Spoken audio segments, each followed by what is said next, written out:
ദൈവത്തെ മഹത്വപ്പെടുത്തുകയാണ്. സ്തോത്രം.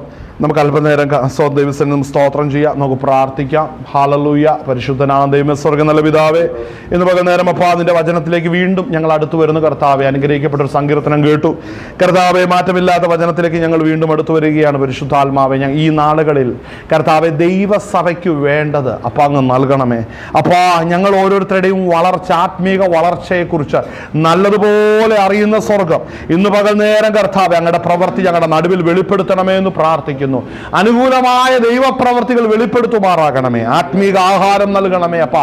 വചനത്തിന്റെ മർമ്മങ്ങൾ വെളിപ്പെടുത്തണമേ അപ്പാ. അങ്ങയുടെ കരത്തിലേക്ക് താഴ്ത്തി സമർപ്പിക്കുന്നു. കാഹളം ധ്വനിക്കുമ്പോൾ ഒരുക്കപ്പെട്ടവർ രൂപാന്തരം പ്രാപിക്കുമ്പോൾ കർത്താവേ, ഞങ്ങളുടെ ജീവിതത്തിലുമായി യോഗ്യത വന്ന രൂപാന്തരം പ്രാപിക്കത്തക്ക നിലവാരത്തിൽ ഈ നാളുകളിൽ ഞങ്ങൾ ഓരോരുത്തരും ആത്മീകമായി യാത്ര ചെയ്യുവാൻ ഞങ്ങളെ ബലപ്പെടുത്തണമേ. ആത്മീകമായ പോഷണത്തിന് ഉചിതമാകുന്ന വചനമാകുന്ന കർത്താവേ, ഹല്ലേലൂയ, നിർമ്മലമായ പാല് വചനം ലഭിക്കുവാൻ തക്കവണ്ണം ഞങ്ങൾ ഓരോരുത്തരെയും സഹായിക്കണമേ. ദൂരത്തിൽ ചാരത്തുമായി കേട്ടുകൊണ്ടിരിക്കുന്ന പ്രിയപ്പെട്ടവരുടെ മേൽ ദൈവത്തിന്റെ മഹത്വമുള്ള കരം ചലിക്കണമെന്ന് പ്രാർത്ഥിക്കുന്നു കർത്താവേ. ഞങ്ങളാരും കൈവിടപ്പെട്ടു പോകുവാൻ ഇടയാകരുത്. കർത്താവിന്റെ കൃപ ഞങ്ങളെ പൊതിഞ്ഞു സൂക്ഷിക്കണമേ. ദുരുപദേശങ്ങളിൽ നിന്നും വ്യാജമായ കർത്താവെ സുവിശേഷങ്ങളിൽ നിന്നും കർത്താവ് വിടുവിച്ച് സത്യവചനത്തിൽ ഉറപ്പിക്കുവാൻ തക്കവണ്ണം നീ ഞങ്ങളെ സഹായിക്കണം. കർത്തന്റെ കരം ചലിക്കണം, ബലപ്പെടുത്തണം, കാത്തു സൂക്ഷിക്കണം. പ്രാർത്ഥന കേട്ടതിനായി സ്തോത്രം ചെയ്യുന്നു യേശു ക്രിസ്തുവിന്റെ ഒരു പരിശുദ്ധ നാമം തന്നെ, ആമേൻ. ദൈവനാമത്തിന് മഹത്വം ഉണ്ടാകട്ടെ. ഇന്ന് പകൽ നേരം വീണ്ടും കർത്താവിന്റെ സന്നിധിയിലേക്ക് ഒരിക്കൽ കൂടെ അടുത്ത് വരുവാൻ പരിശുദ്ധാത്മാവ് ചെയ്യുന്ന എല്ലാ നല്ല ദാനങ്ങൾക്കായും ദൈവത്തെ മഹത്വപ്പെടുത്തുന്നു. സ്തോത്രം. നമുക്ക് ദൈവസന്നിധിയിൽ ഇന്ന് പകൽ നേരം ആയിരിക്കുമ്പോൾ ഞാൻ കഴിഞ്ഞ ഒരു 2-3 ദിവസമായിട്ട് ശേഷം വെള്ളിയാഴ്ച വന്നപ്പോൾ ദൈവത്തിന്റെ ആത്മാവ് എന്നോട് ഇടപെട്ട ഒരു ഭാഗം. പക്ഷേ അന്ന് ഞാൻ എടുത്തില്ല. പക്ഷെ ഇന്ന് പരിശുദ്ധ ആത്മാവ് ശക്തമായിട്ട് എന്നോട് രാവിലെ പറഞ്ഞു. ആ ഭാഗത്തിൽ നിന്ന്, പറയപ്പെട്ട ഭാഗത്തിൽ നിന്ന് തന്നെ, പരിശുദ്ധാത്മാവ് വെളിപ്പെടുത്തിയ ഭാഗത്തിൽ നിന്ന് തന്നെ പ്രസംഗിക്കണം, അല്ലെങ്കിൽ ആ ഭാഗത്തെക്കുറിച്ച് സംസാരിക്കണമെന്ന് ദൈവത്തിന്റെ ആത്മാവ് എന്നോട് ഇടപെടുവാനിടയായി. അപ്പോൾ നമുക്കിന്ന് ആ ഭാഗത്തെക്കുറിച്ച് നമുക്കൊന്ന് ചിന്തിക്കാം. നമുക്കിന്ന് മത്തായി എഴുതിയ സുവിശേഷം 24-ാം അധ്യായം, അതിൻ്റെ 24-ാം അധ്യായം അതിൻ്റെ 8-ാം വാക്യം നമുക്കൊന്ന് വായിക്കാം. മത്തായി സുവിശേഷം 24-ന്റെ 38. കിട്ടിയവരാരെങ്കിലും ഒന്ന് ശബ്ദം ഉയർത്തി വായിച്ചാട്ടെ. ഹല്ലേലൂയ. 24-ന്റെ 38.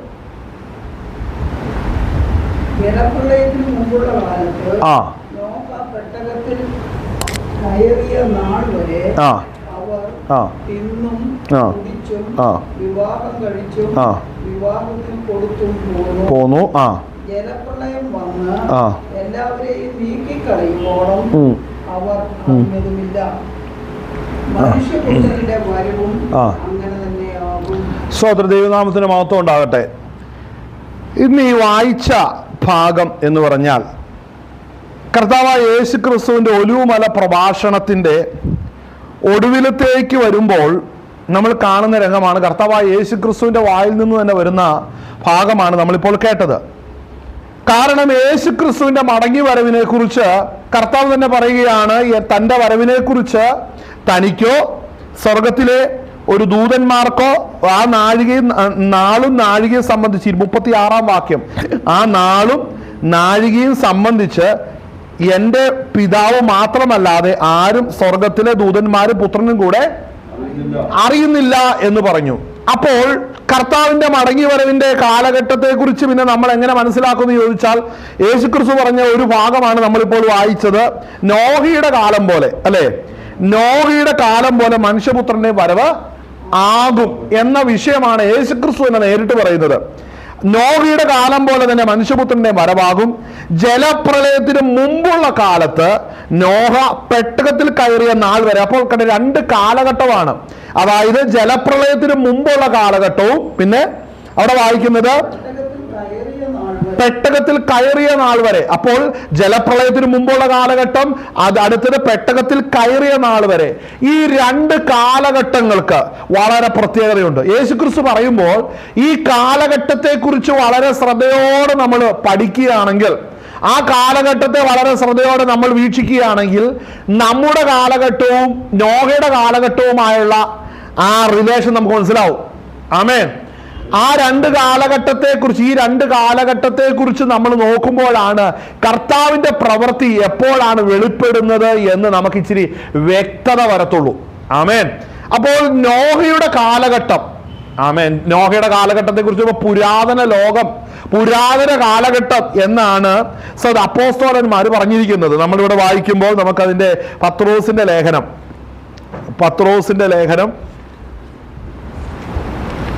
പത്രോസിന്റെ രണ്ടാം ലേഖനം അതിന്റെ 3-ാം അധ്യായത്തിന്റെ അകത്താണ് ഈ വിഷയത്തെക്കുറിച്ച് മറ്റൊരിടത്ത് പ്രതിപാദിക്കുന്നത്. പത്രോസിന്റെ രണ്ടാം ലേഖനം അതിന്റെ 2-ാം അധ്യായം, 3-ാം അധ്യായത്തില്ല 2-ാം അധ്യായത്തില് സ്തോത്രം,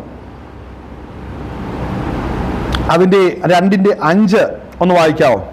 പുരാതന ലോകത്തെയും ആ ആദരിക്കാതെ ഭക്തികെട്ടവരുടെ ലോകത്തിൽ ജലപ്രളയം വരുത്തിയപ്പോൾ നീതിപ്രസംഗിയായ നോഹയെ 7 പേരോടുകൂടെ പാലിക്കുകയും സോദോം ഗൊമോറ എന്ന പട്ടണങ്ങളെ ഭസ്മീകരിച്ച് ഉന്മൂലനാശത്തിൽ ന്യായം വിധിച്ച് മേലാൽ ഭക്തികെട്ട നടത്തുന്നവർക്ക് ദൃഷ്ടാന്തമാക്കി വയ്ക്കുകയും അധർമ്മികളുടെ ഇടയിൽ വസിച്ചിരിക്കുമ്പോൾ നാൾതോറും അധർമ്മ പ്രവൃത്തി കണ്ടും കേട്ടും തന്റെ നീതിയുള്ള മനസ്സിൽ നൊന്ത് അവരുടെ ദുഷ്കാമ പ്രവൃത്തിയാൽ പോയ നീതിമാനായ ലോത്തിനെ വിടുവിക്കുകയും ചെയ്തു. നിർത്തിക്ക. ഇവിടെ പത്രോസ് ഈ ലേഖനം പറയുമ്പോൾ കർത്താവ് യേശുക്രിസ്തു പറഞ്ഞത് നോഹയുടെ കാലഘട്ടം.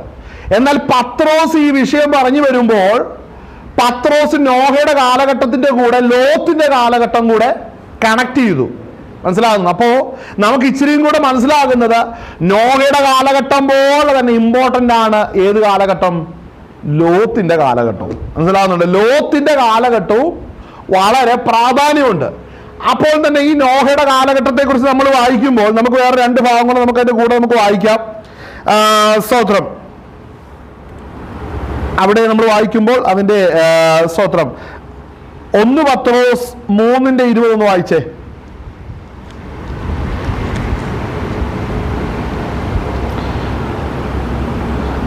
അല്ലെങ്കിൽ ഓക്കെ, നമുക്ക് അതിന്റെ സ്തോത്രം അതിന്റെ 19 മുതൽ വായിക്കുക. ആത്മാവിൽ അവൻ ചെന്ന്. ഇവിടെ ഒരു കാര്യം മനസ്സിലാക്കണം. ഇതൊക്കെ പറഞ്ഞു തുടങ്ങുമ്പോൾ നമുക്കൊരു ഇൻട്രൊഡക്ഷൻ ഞാനൊരു കാര്യം പറയാം. പരിശുദ്ധാത്മാവിലാണ് ഇവരെല്ലാം ശുശ്രൂഷ ചെയ്തത്. ദൈവം ആരുടെ മേൽ ദൃഷ്ടി വെച്ചോ ആത്മനിറവിലാണ് അവരെ ഏൽപ്പിച്ച ദൗത്യം പൂർത്തീകരിച്ചിരിക്കുന്നത്. പരിശുദ്ധാത്മാവിന്റെ നിറവിലാണ് ദൗത്യ നിർവഹണം. പരിശുദ്ധാത്മാവിന്റെ നിറവിലെ സാധിക്കത്തുള്ളൂ. മറന്നുപോകരുത്. പരിശുദ്ധാത്മാവിന്റെ നിറവിലെ ദൗത്യ നിർവഹണം പൂർണ്ണമാകത്തുള്ളൂ. ഇവിടെ പത്രോസ് നോഹയെ കുറിച്ച് പറയുന്ന പദം ശ്രദ്ധിച്ചോ? അവിടെ പറയുന്ന കാര്യം നമ്മൾ വായിച്ചത് എങ്ങനെയാണ്? അവിടെ വായിക്കുന്നത് എങ്ങനെയാണ്? ആത്മാവിൽ, അല്ലേ? 19-ാം വാക്യം, ആത്മാവിൽ അവൻ ചെന്ന് പണ്ട് നോഹയുടെ കാലത്ത് പെട്ടകം ഒരുക്കുന്ന സമയം ദൈവം ദീർഘക്ഷമയോടെ കാത്തിരിക്കുമ്പോൾ അനുസരിക്കാത്തവരായി തടവിലുള്ള ആത്മാക്കളോട് പ്രസംഗിച്ചു. അപ്പോൾ അവിടെ പത്രോസ് എടുത്തെഴുതുന്ന ഒരു കാര്യമുണ്ട്. ദൈവം ദീർഘക്ഷമയോടെ ഇരിക്കുകയാണ്. ശ്രദ്ധിക്കണം, കർത്താവ് ദീർഘക്ഷമയോടുകൂടി ഇരിക്കുന്ന ഒരു സമയം നോഹയുടെ കാലഘട്ടമായിരുന്നു.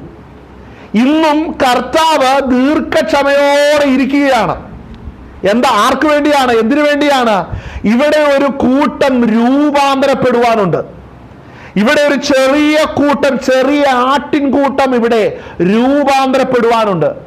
അപ്പോൾ അതിനു മുമ്പ് ഇവിടെ ദൈവം നിയോഗിച്ചിരിക്കുന്നവരുടെ അടുക്കൽ. അപ്പോൾ ശ്രദ്ധിക്കണം, ഇവിടെ നോഹയെ കുറിച്ച് പത്രോസ് പറയുന്നത് എന്താണ്? തടവിലുള്ള ആത്മാക്കളോട്, അല്ലെ? തടവിലുള്ള ആത്മാക്കളോട് സ്തോത്രം. അവിടെ വായിക്കുന്നത്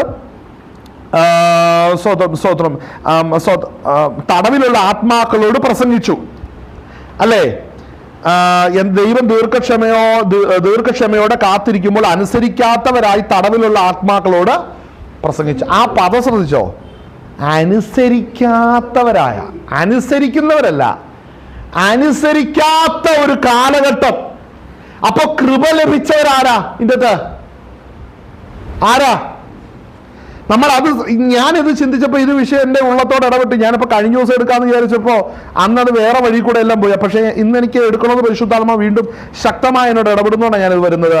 നമുക്ക് ഉൽപ്പത്തി പുസ്തകം എടുക്കാം. ഞാൻ രണ്ട് വ്യക്തികളെ എടുത്തിട്ട് കർത്താവിൻ്റെ ഒരു പദപ്രയോഗം ഞാൻ അതിനകത്ത് പറയാം. ആമേൻ, ഹല്ലേലൂയ. അതിൻ്റെ 7-ാം അധ്യായം, ഉൽപ്പത്തി പുസ്തകം 7-ാം അധ്യായം.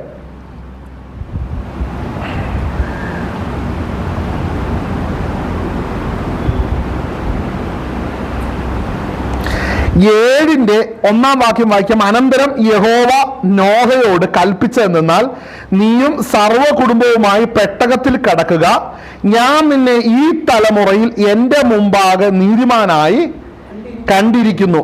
ആമേൻ. കണ്ടോ? അപ്പോൾ എൻ്റെ മുമ്പാകെ നീതിമാനായി കണ്ടിരിക്കുന്നു. നമുക്ക് എൻ്റെ 6-ാം അധ്യായത്തിന്റെ ആദ്യ ഭാഗവും നമുക്കൊന്ന് വായിക്കാം. അവിടെ വായിക്കുന്നത്, മനുഷ്യർ ഭൂമിയിൽ പെരുകി തുടങ്ങി, അവർക്ക് പുത്രന്മാർ ജനിച്ചപ്പോൾ ദൈവത്തിന്റെ പുത്രിമാർ മനുഷ്യരുടെ പുത്രന്മാരെ അവർക്ക് പുത്രിമാർ ജനിച്ചപ്പോൾ ദൈവത്തിന്റെ പുത്രന്മാർ മനുഷ്യരുടെ പുത്രിമാരെ സൗന്ദര്യമുള്ളവരെന്ന് കണ്ടിട്ട് ഞങ്ങൾക്ക് ബോധിച്ചവരെ ഏവരെയും ഭാര്യമാരായി എടുത്തു. അപ്പോൾ യഹോവ, മനുഷ്യനിൽ എൻ്റെ ആത്മാവ് സദാകാലം വാദിച്ചു കൊണ്ടിരിക്കുകയില്ല. അപ്പോൾ ശ്രദ്ധിക്കേണ്ട ഒരു കാര്യമാണ്, അടുത്ത 2 വാക്യം ശ്രദ്ധിക്കണം. സ്തോത്രം. അവിടെ സ്തോത്രം 2-3 വാക്യോടെ വായിച്ചു കഴിയുമ്പോൾ അവിടെ നോഹയെ കുറിച്ച് പറയുന്ന ഒരു കാര്യമുണ്ട്. എന്നാൽ ആ തലമുറയിൽ നോഹയ്ക്ക് കൃപ ലഭിച്ചു. അപ്പോൾ കൃപ എന്ന് പറഞ്ഞാൽ എന്താ യഥാർത്ഥത്തില്? എവിടെയാ വാക്യം? 8 അല്ലേ? വായിച്ചേ. അല്ല അത് പുറത്തോട്ട് എടുത്ത് വായിക്കുക. ഞാൻ സൃഷ്ടിച്ചുള്ള മനുഷ്യനെ 7-ാം വാക്യം മുതൽ നമുക്കെന്നാ അവിടെ വരെ നമുക്ക് ചിന്തിക്കാം. ഇതെന്തോ ചിന്തിക്കാൻ?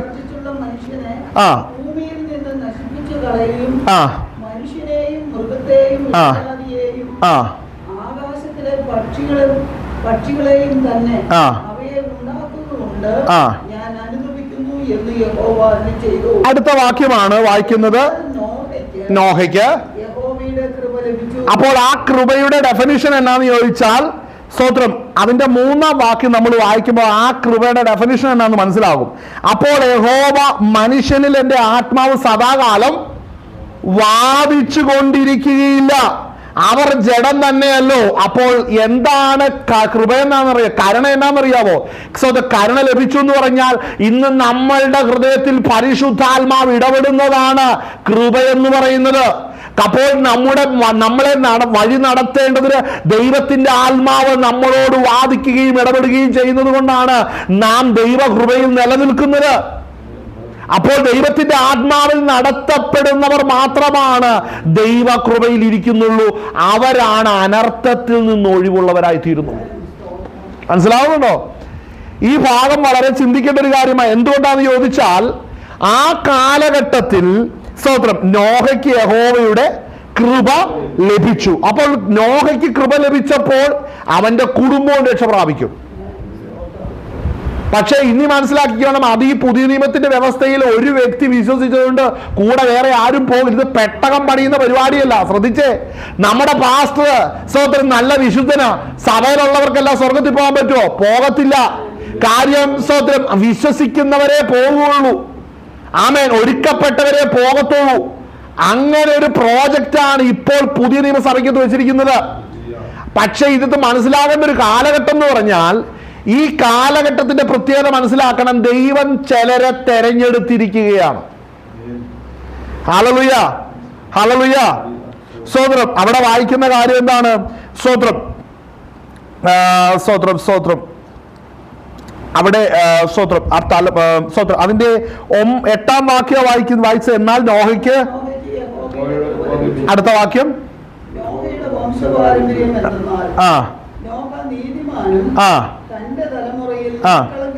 ശ്രദ്ധിച്ചേ, എങ്ങനെയാ നീതിമാനായി? ഇതെങ്ങനെയാ നീതീകരിക്കും? നമ്മൾ നീതീകരിക്കപ്പെട്ടവരല്ലേ? എവിടെ കണക്ട് ചെയ്യും? 1 പത്രോസ് 3-ന്റെ അകത്ത്. ഹല്ലേലൂയ. അതിന്റെ സ്തോത്രം 20-ഉം 21-ഉം വാക്യം ഒന്ന് വായിക്കാം. ആ പെട്ടകത്തിൽ അല്പജനം എന്ന് വെച്ചാൽ 8 പേർ വെള്ളത്തിൽ കൂടി രക്ഷ പ്രാപിച്ചു. അടുത്ത വാക്യം, അത് സ്നാനത്തിനൊരു മുൻകുറി. സ്നാനമോ ഇപ്പോൾ ജഡത്തിന്റെ അഴുക്ക് കളയുന്നതായിട്ടല്ല, ദൈവത്തോടും നല്ല മനസാക്ഷിക്കായുള്ള അപേക്ഷയ്ക്കായിട്ടത്രേ.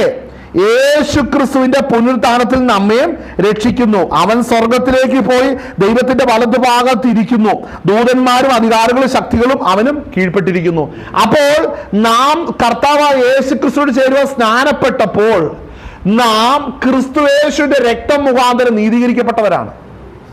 മനസ്സിലാവുന്നുണ്ടോ? കർത്താവായ യേശു ക്രിസ്തുവിന്റെ രക്തത്താൽ നീതീകരിക്കപ്പെട്ടവരാണ് സ്നാനമേറ്റവര്, വിശ്വസിച്ച് സ്നാനമേറ്റവര്. അതിന് തെളിവാണ് പരിശുദ്ധാത്മാവിനെ നൽകുന്നത്. അപ്പോൾ ചോദിക്കുന്നത്, പരിശുദ്ധാത്മാവ് മുഖ്യമാണോ? വളരെ മുഖ്യമാണ്. കാരണം തടവിലുള്ള ആത്മാക്കളോട് സംസാരിക്കുവാൻ 19-ാം വാക്യം വായിക്കുന്ന, ആത്മാവിൽ അവൻ ചെന്ന് പണ്ട് നോഹയുടെ കാലത്ത് ഒരു പെട്ടകം ഒരുക്കുന്ന സമയം കണ്ടോ. അപ്പോൾ നോഹയുടെ കാലഘട്ടത്തിൽ കൃപ ലഭിച്ചവൻ, നിഷ്കളങ്കനായിരിക്കുന്ന നോഹ ആത്മാവിൽ തടവിലുള്ള ആത്മാക്കളോട് സംസാരിച്ചു. അവരനുസരിക്കത്തില്ല, എങ്കിലും അവരോട് പ്രസംഗിക്കേണ്ടത് വിളിയുള്ളവന്റെ ഉത്തരവാദിത്തമാണ്. ശ്രദ്ധിക്കണം, അനുസരിക്കണം എന്നുള്ളത് ദൈവസന്നിധിയിൽ ഒരു വിഷയമല്ല, പ്രസംഗിക്കണമെന്നുള്ളതാണ് വിഷയം. ശ്രദ്ധിക്കണം, അവർ വിശ്വസിക്കുന്നതല്ല വിഷയം. അവർ വിശ്വസിച്ചോ എന്ന് ഒരിക്കലും ദൈവം നമ്മോട് ചോദിക്കില്ല. കാരണം വിശ്വാസം എന്നത് ദൈവം നൽകിയാൽ മാത്രമേ, പിതാവ് ആകർഷിക്കാതെ പുത്രനെ ആർക്കും കാണാൻ കഴിയത്തില്ല. പ്രസംഗിക്കാൻ കഴിയും, അത് ദൈവം അയച്ചിട്ടാണ്. നമുക്ക് ദൈവം നൽകിയിരിക്കുന്ന കൃപയ്ക്കൊത്തവണ്ണം നമ്മുടെ ജോലി എന്ന് പറയുന്നത് പ്രസംഗിക്കുക എന്നുള്ളതാണ്. എന്നാൽ വിശ്വാസത്തിലേക്ക് കൊണ്ടുവരിക എന്ന് പറഞ്ഞാൽ മനുഷ്യർക്ക് ആർക്കും ഒരുവരെ വിശ്വാസത്തിൽ കൊണ്ടുവരാൻ കഴിയത്തില്ല. വിശ്വാസത്തിൽ പരിശുദ്ധാത്മാവ് കൊണ്ടുവരണം. അതിന് അവൻ കർത്താവിനെ കർത്താവിന് സ്വീകരിക്കാതെ, ആത്മാവാകുന്ന കർത്താവിനെ കർത്താവുമായി സ്വീകരിക്കാതെ ഒരുവൻ ഒരിക്കലും വിശ്വാസ മണ്ഡലത്തെ ഗ്രഹിക്കാൻ കഴിയത്തില്ല. ഹല്ലേലൂയ. അപ്പോ ഞാനത് ചിന്തിക്കുമ്പോൾ എൻ്റെ ഉള്ളത്തോട് ഇടപെട്ട ഒരു കാര്യമാണ്. നമ്മൾ വായിച്ച വാക്യം ശ്രദ്ധിച്ചല്ലോ. ഉൽപ്പത്തി പുസ്തകത്തിൽ നമ്മൾ വായിച്ച 6-ാം അധ്യായത്തിൽ നമ്മൾ കണ്ടു 8-ാം വാക്യം വായിക്കുന്നു, എന്നാൽ നോഹയ്ക്ക് യഹോവയുടെ കൃപ ലഭിച്ചു. നോഹയുടെ വംശപാരമ്പര്യം എന്തെന്നാൽ നോഹ നീതിമാനും തന്റെ തലമുറയിൽ നിഷ്കളങ്കനുമായിരുന്നു. നോഹ ദൈവത്തോടു കൂടെ. ഇതേ വേറൊരു വിഷയം കൂടെ ഉണ്ട്. ഇതിന്റെ കൂടെ നമ്മൾ വായിക്കേണ്ട മറ്റൊരാളും കൂടെ ഉണ്ട്. നോഹ കഴിഞ്ഞ് സെലക്ട് ആയ ഒരാളുണ്ട്. ആരാന്നറിയാവോ? അബ്രഹാം. അബ്രഹാമിനെ കുറിച്ച് നമുക്കൊരു വാക്യം വായിക്കാം. ഹല്ലേലൂയ. അതിന്റെ സ്തോത്രം ഉൽപ്പത്തി പുസ്തകത്തിൽ തന്നെ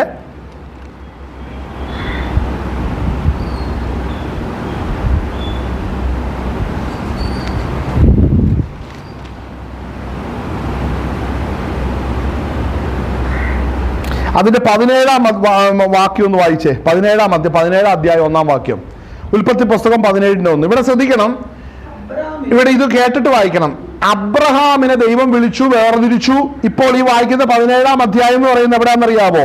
അവന്റെ ഭവനത്തിൽ ജനിച്ച ഇസ്മായേലും ഹാഗാറിനെല്ലാം ഭവനത്തിൽ നിന്ന് മറഞ്ഞയച്ചിട്ട് 17-ാം അധ്യായത്തിലേക്ക് വരുന്ന സമയത്ത് അബ്രഹാമിന്റെ വാഗ്ദത്ത നിവൃത്തിയുടെ കാലഘട്ടത്തിലേക്ക് എത്തി. 75-ാമത്തെ വയസ്സിൽ താൻ കൽദേരുടെ പട്ടണമായ ഊരിൽ നിന്ന് ഇറങ്ങി. ഇപ്പൊ 99 വയസ്സായി. ഇതിനുള്ളിലാണെന്ന് ഓർക്കണം വീട്ടിൽ ലോത്ത് പോയത്. അതിനുശേഷം ഹാഗാർ അവരുടെ മകൻ ജനിച്ചത് 13 വയസ്സായി കിടക്കുകയാണ് ഇപ്പോൾ ഇസ്മായേലിന്.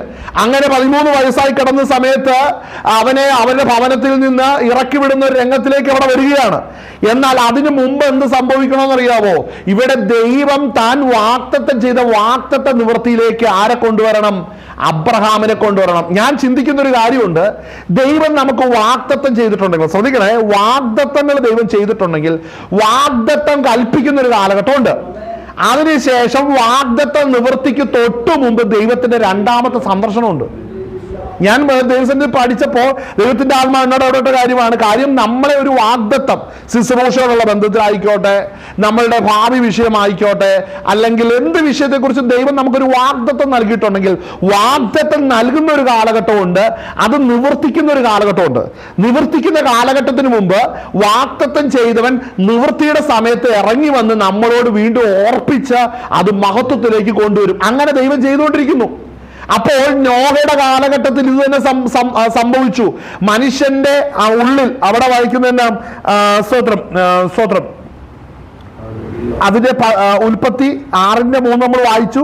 അപ്പോൾ യഹോവ മനുഷ്യനിൽ എൻ്റെ ആത്മാവ് സദാകാലം വാദിച്ചു കൊണ്ടിരിക്കുകയില്ല, അവൻ ജഡം തന്നെയല്ലോ, എങ്കിലും അവന്റെ കാലം 120 സംവത്സരമാകുമെന്ന് അരുളി ചെയ്തു.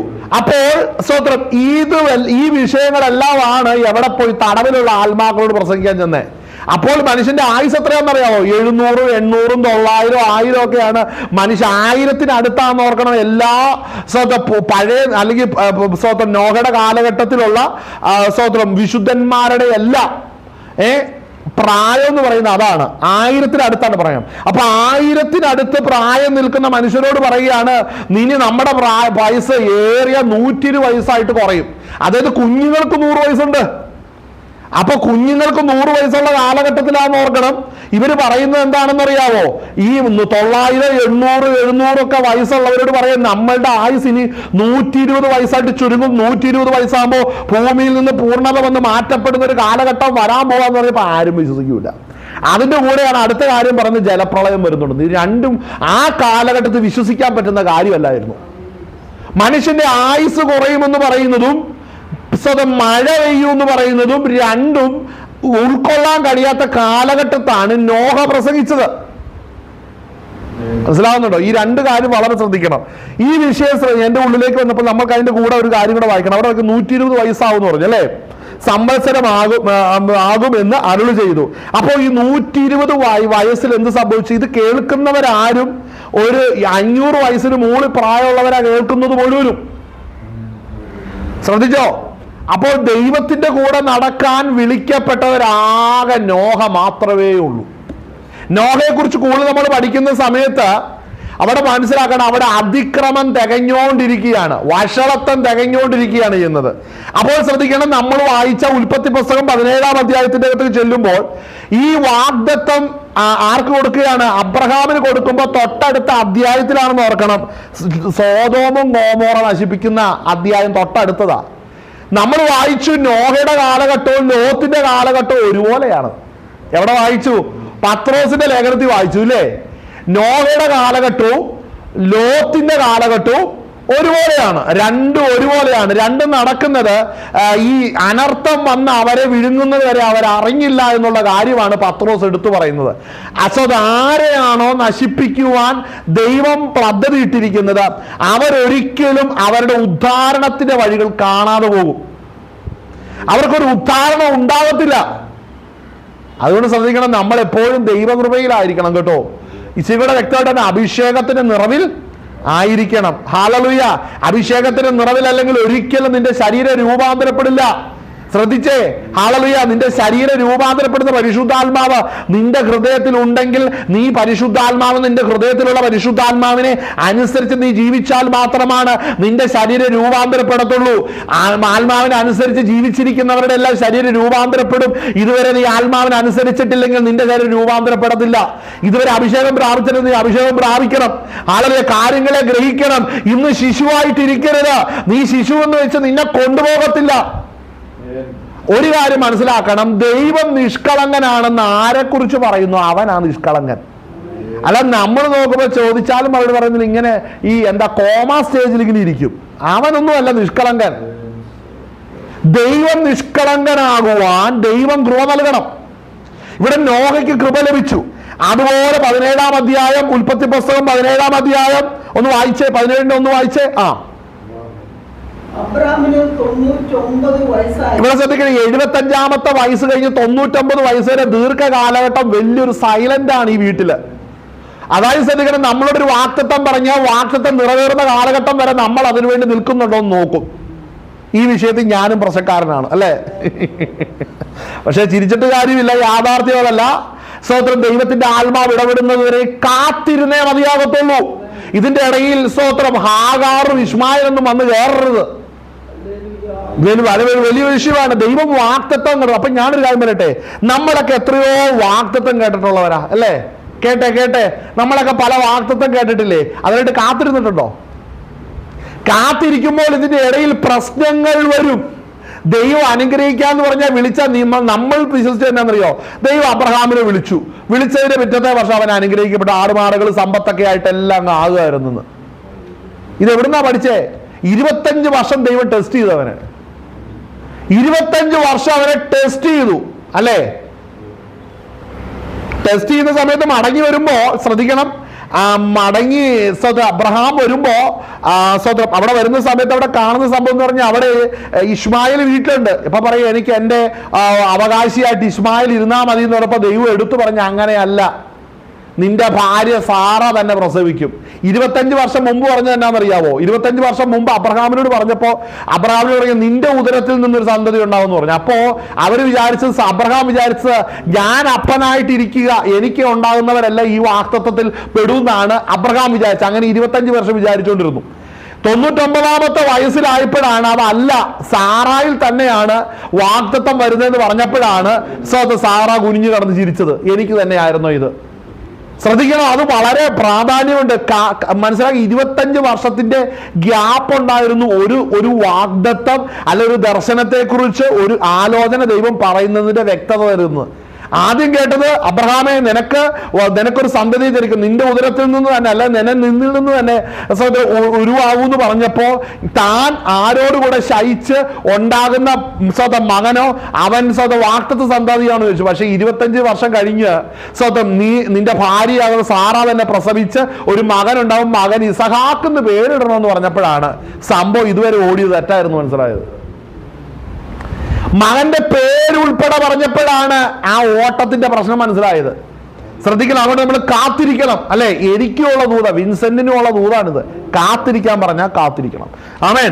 ആ ഭാഗം നമ്മൾ അടുത്ത ഭാഗം വായിക്കുന്നതിന്റെ 17ാം അധ്യായത്തിന്റെ 1 മുതൽ വായിച്ച്. അബ്രഹാമിന് 99 വയസ്സായിരുന്നപ്പോൾ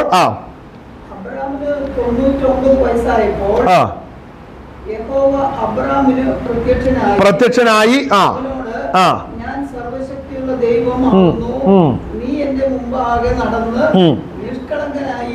കണ്ടോ? ഇവിടെ ശ്രദ്ധിക്കേണ്ട ഒരു കാര്യമാ, വാഗ്ദത്ത നിവൃത്തിയുടെ കാലഘട്ടം വരുമ്പോൾ ദൈവം ഓർപ്പിക്കുന്ന ഒരൊറ്റ കാര്യം, നീ നിഷ്കളങ്കനായിരിക്കുക. ഇത് തന്നെയല്ലേ സ്തോത്രം നോഹയെ കുറിച്ച് പറയുന്ന, ആ തലമുറയിൽ നീതിമാനും നോഹ നിഷ്കളങ്കനുമായിരുന്നു. ഹല്ലേലൂയ. നമുക്ക് ഈ നിഷ്കളങ്കത്വം വരുത്താൻ കഴിയത്തില്ല, ഇത് ദൈവാത്മാവ് തരുന്നതാണ്. നീ നിഷ്കളങ്കനാണെങ്കിൽ മാത്രമാ തടവിലുള്ള ആത്മാക്കളെ കാണാൻ നീ പോകത്തുള്ളൂ. ഹല്ലേലൂയ. ശ്രദ്ധിക്കണം, ആ അധ്യായം നമ്മൾ ശ്രദ്ധിക്കണം. 17ാം അധ്യായത്തിലൊക്കെ ഞാൻ സർവശക്തിയുള്ള ദൈവമാകുന്നു, നീ എൻ്റെ മുമ്പാകെ നടന്ന് നിഷ്കളങ്കനായിരിക്കുക. അടുത്ത എനിക്കും നിനക്കും മധ്യേ ഞാൻ എൻ്റെ നിയമം സ്ഥാപിക്കും അല്ലേ? അടുത്ത് വായിച്ചേ.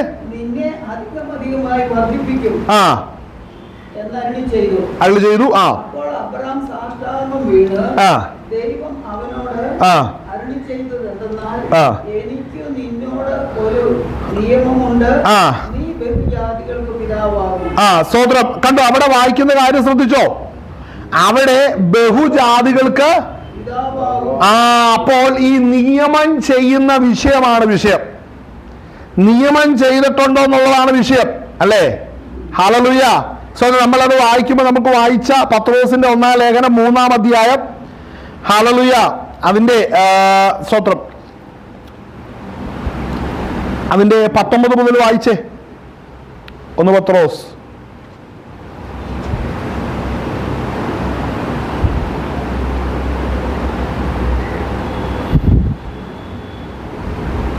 വായിക്കേ.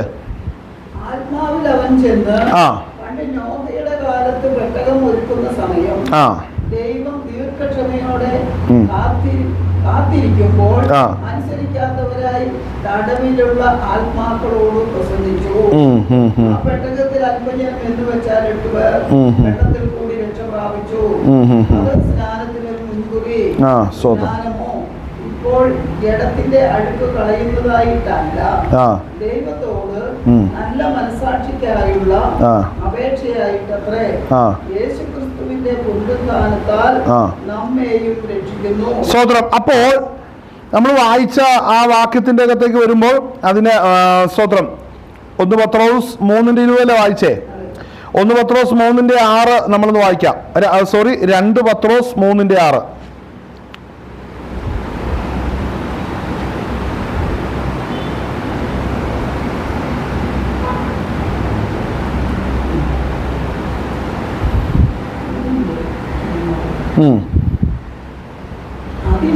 അന്നുള്ള ലോകം ജലപ്രളയത്തിൽ മുങ്ങി നശിച്ചു എന്നും ഇപ്പോഴത്തെ ആകാശവും ഭൂമിയും അതേ വചനത്താൽ തീക്കായി സൂക്ഷിച്ചും ന്യായവിധിയും ഭക്തികെട്ട മനുഷ്യരുടെ നാശവും സംഭവിക്കുവാനുള്ള ദിവസത്തേക്ക് കാത്തുമിരിക്കുന്നു എന്നും അവർ മനസ്സോടെ മറന്നു കളയുന്നു. കണ്ടോ? അപ്പോ ഇതേ വിഷയമാണ് അവരെന്ത് കാണിക്കുന്നു? അപ്പൊ വരുവാനുള്ള അനർത്ഥത്തെ കുറിച്ച് കേട്ടിട്ട് മനസ്സാൽ അതിനെ മറന്നു കളയുന്നു. കണ്ടോ? ഇതാണ് ഇന്നത്തെയും വളരെ പ്രധാനപ്പെട്ട ഒരു വിഷയം.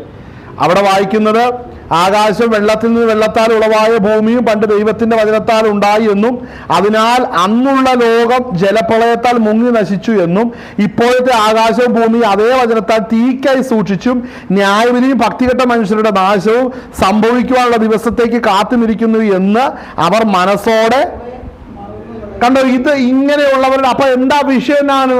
സ്തോത്രം. നോഹയുടെ കാലഘട്ടത്തിൽ വരുവാൻ പോകുന്ന അനർത്ഥത്തെ കുറിച്ച് ആലോചന കൊടുത്തു കഴിഞ്ഞപ്പോൾ ജനം അത് കേൾക്കാൻ തയ്യാറല്ല.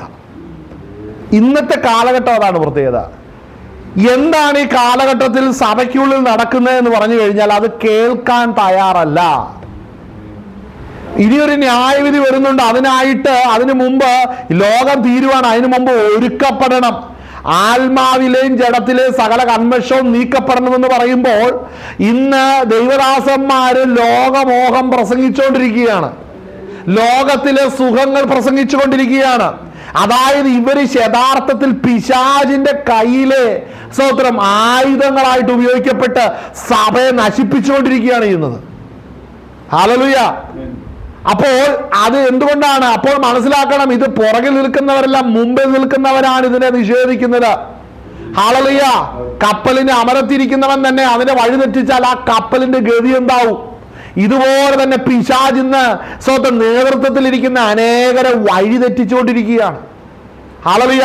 വഞ്ചനയുടെ ആത്മാവാണിത്. വഞ്ചനയുടെ ആത്മാവിന്ന് സ്വന്തം ദൈവസഭകളെ കലക്കിക്കൊണ്ടിരിക്കുകയാണ്. അവർക്കിന്ന് നിഷ്കളങ്കന്റെ വഴിയിലേക്ക് വരാൻ മനസ്സില്ല. അതിനെക്കുറിച്ചല്ല അവർ പറയുന്നത്. ശുദ്ധീകരണത്തെ കുറിച്ചല്ല പറയുന്നത്. ദൈവദാസന്മാരുടെ നാവ് അനങ്ങുന്നില്ല ഈ നാളുകളിൽ അതിന്. ആളുകളെ കാരണം ഈ മനസ്സിലാക്കണം, സൊസൈറ്റി എങ്ങനെയാണ്? ലക്ഷറി കൂടി, ടെക്നോളജി കൂടി, ഫിനാൻസിന്റെ അല്ലെങ്കിൽ ഇച്ചിരി കൂടെ പറഞ്ഞാൽ ബിസിനസ്സും അതിന്റെ അനുബന്ധമായിട്ടുള്ള കാര്യങ്ങളെല്ലാം ഡെവലപ്പായപ്പോൾ സ്തോത്രം വന്നിരിക്കുന്ന ദൈവദാസന്മാരുടെ മനസ്സും ബിസിനസ് കൊണ്ട് നിറഞ്ഞു. യേശുവിനെ വിറ്റ് എത്ര കാശുണ്ടാക്കാം, എങ്ങനെയൊക്കെ അവനെ പ്രോഡക്റ്റ് എങ്ങനെയൊക്കെ അവനെ മാർക്കറ്റ് ചെയ്യാം, ഇതാണ് പഠിച്ചുകൊണ്ടിരിക്കുന്നത്.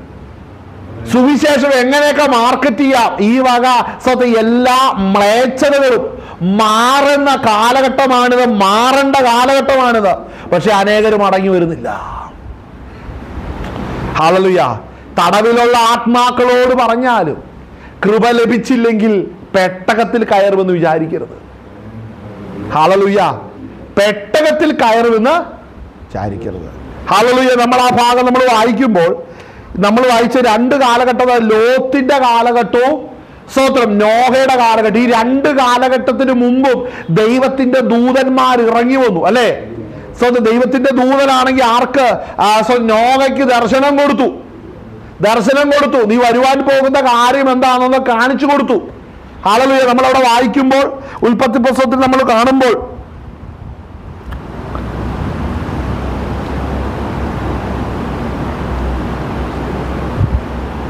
നമ്മളവിടെ വായിക്കുന്ന സ്തോത്രം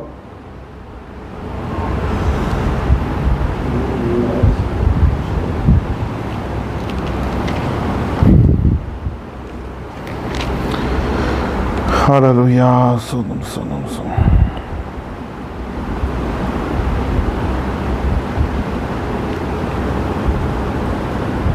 അതിന്റെ 6:1 മുതൽ വായിച്ചോ.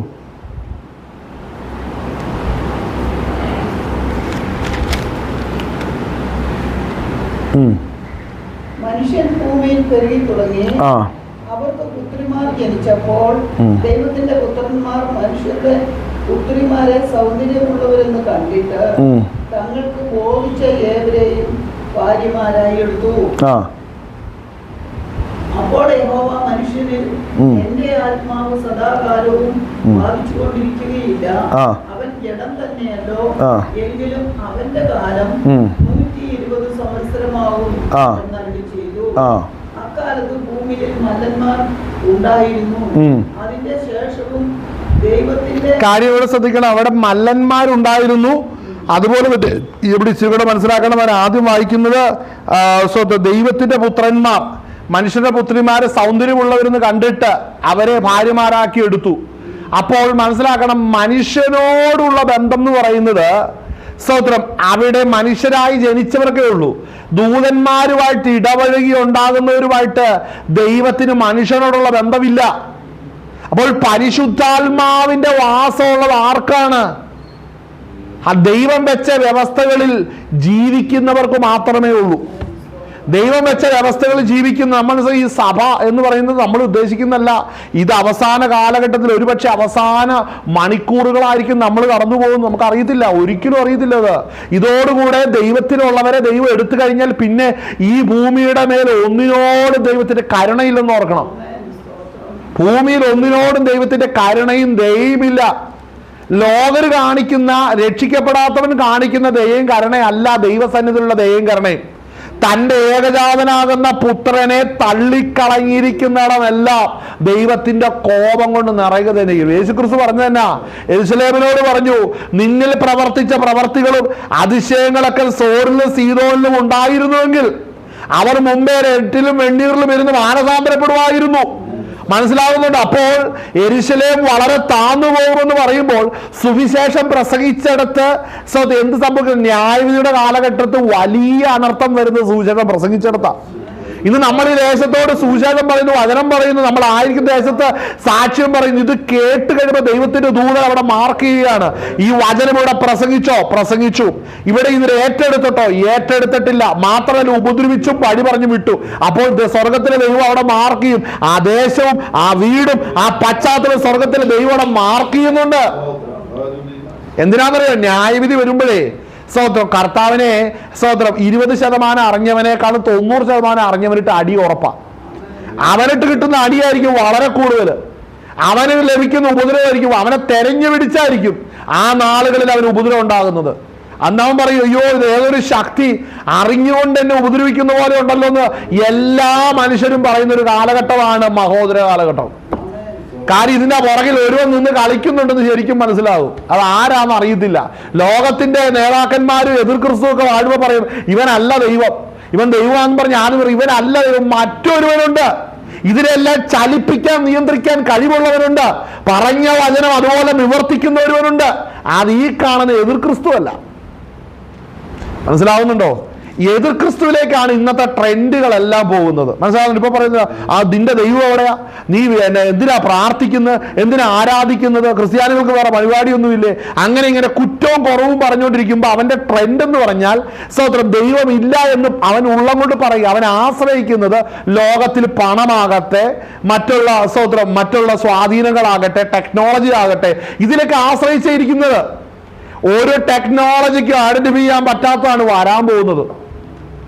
മനസ്സിലാവുന്നുണ്ടോ? ശാസ്ത്രജ്ഞന്മാരൊക്കെ പറയുന്നുണ്ട് എന്തോ പ്രകൃതിക്ക് വളരെ ശക്തമായ തിരിച്ചടികൾ വരുന്നുണ്ട്. അതിന്റെ തെളിവുകളാണ് പ്രകൃതിയിൽ കാണിക്കുന്നത്. കഴിഞ്ഞ ദിവസം ഒരാഴ്ച മുമ്പെങ്ങാണ്ടാണ് തമിഴ്നാടിന്റെ തീരത്ത് വെച്ച് ഓർ മത്സ്യം നീണ്ടിരിക്കുന്ന ഒരു തരം കടലിന്റെ അടിത്തട്ടിലുള്ള ഒരു തരം മീനുകളാണ്. ആ മീനുകൾ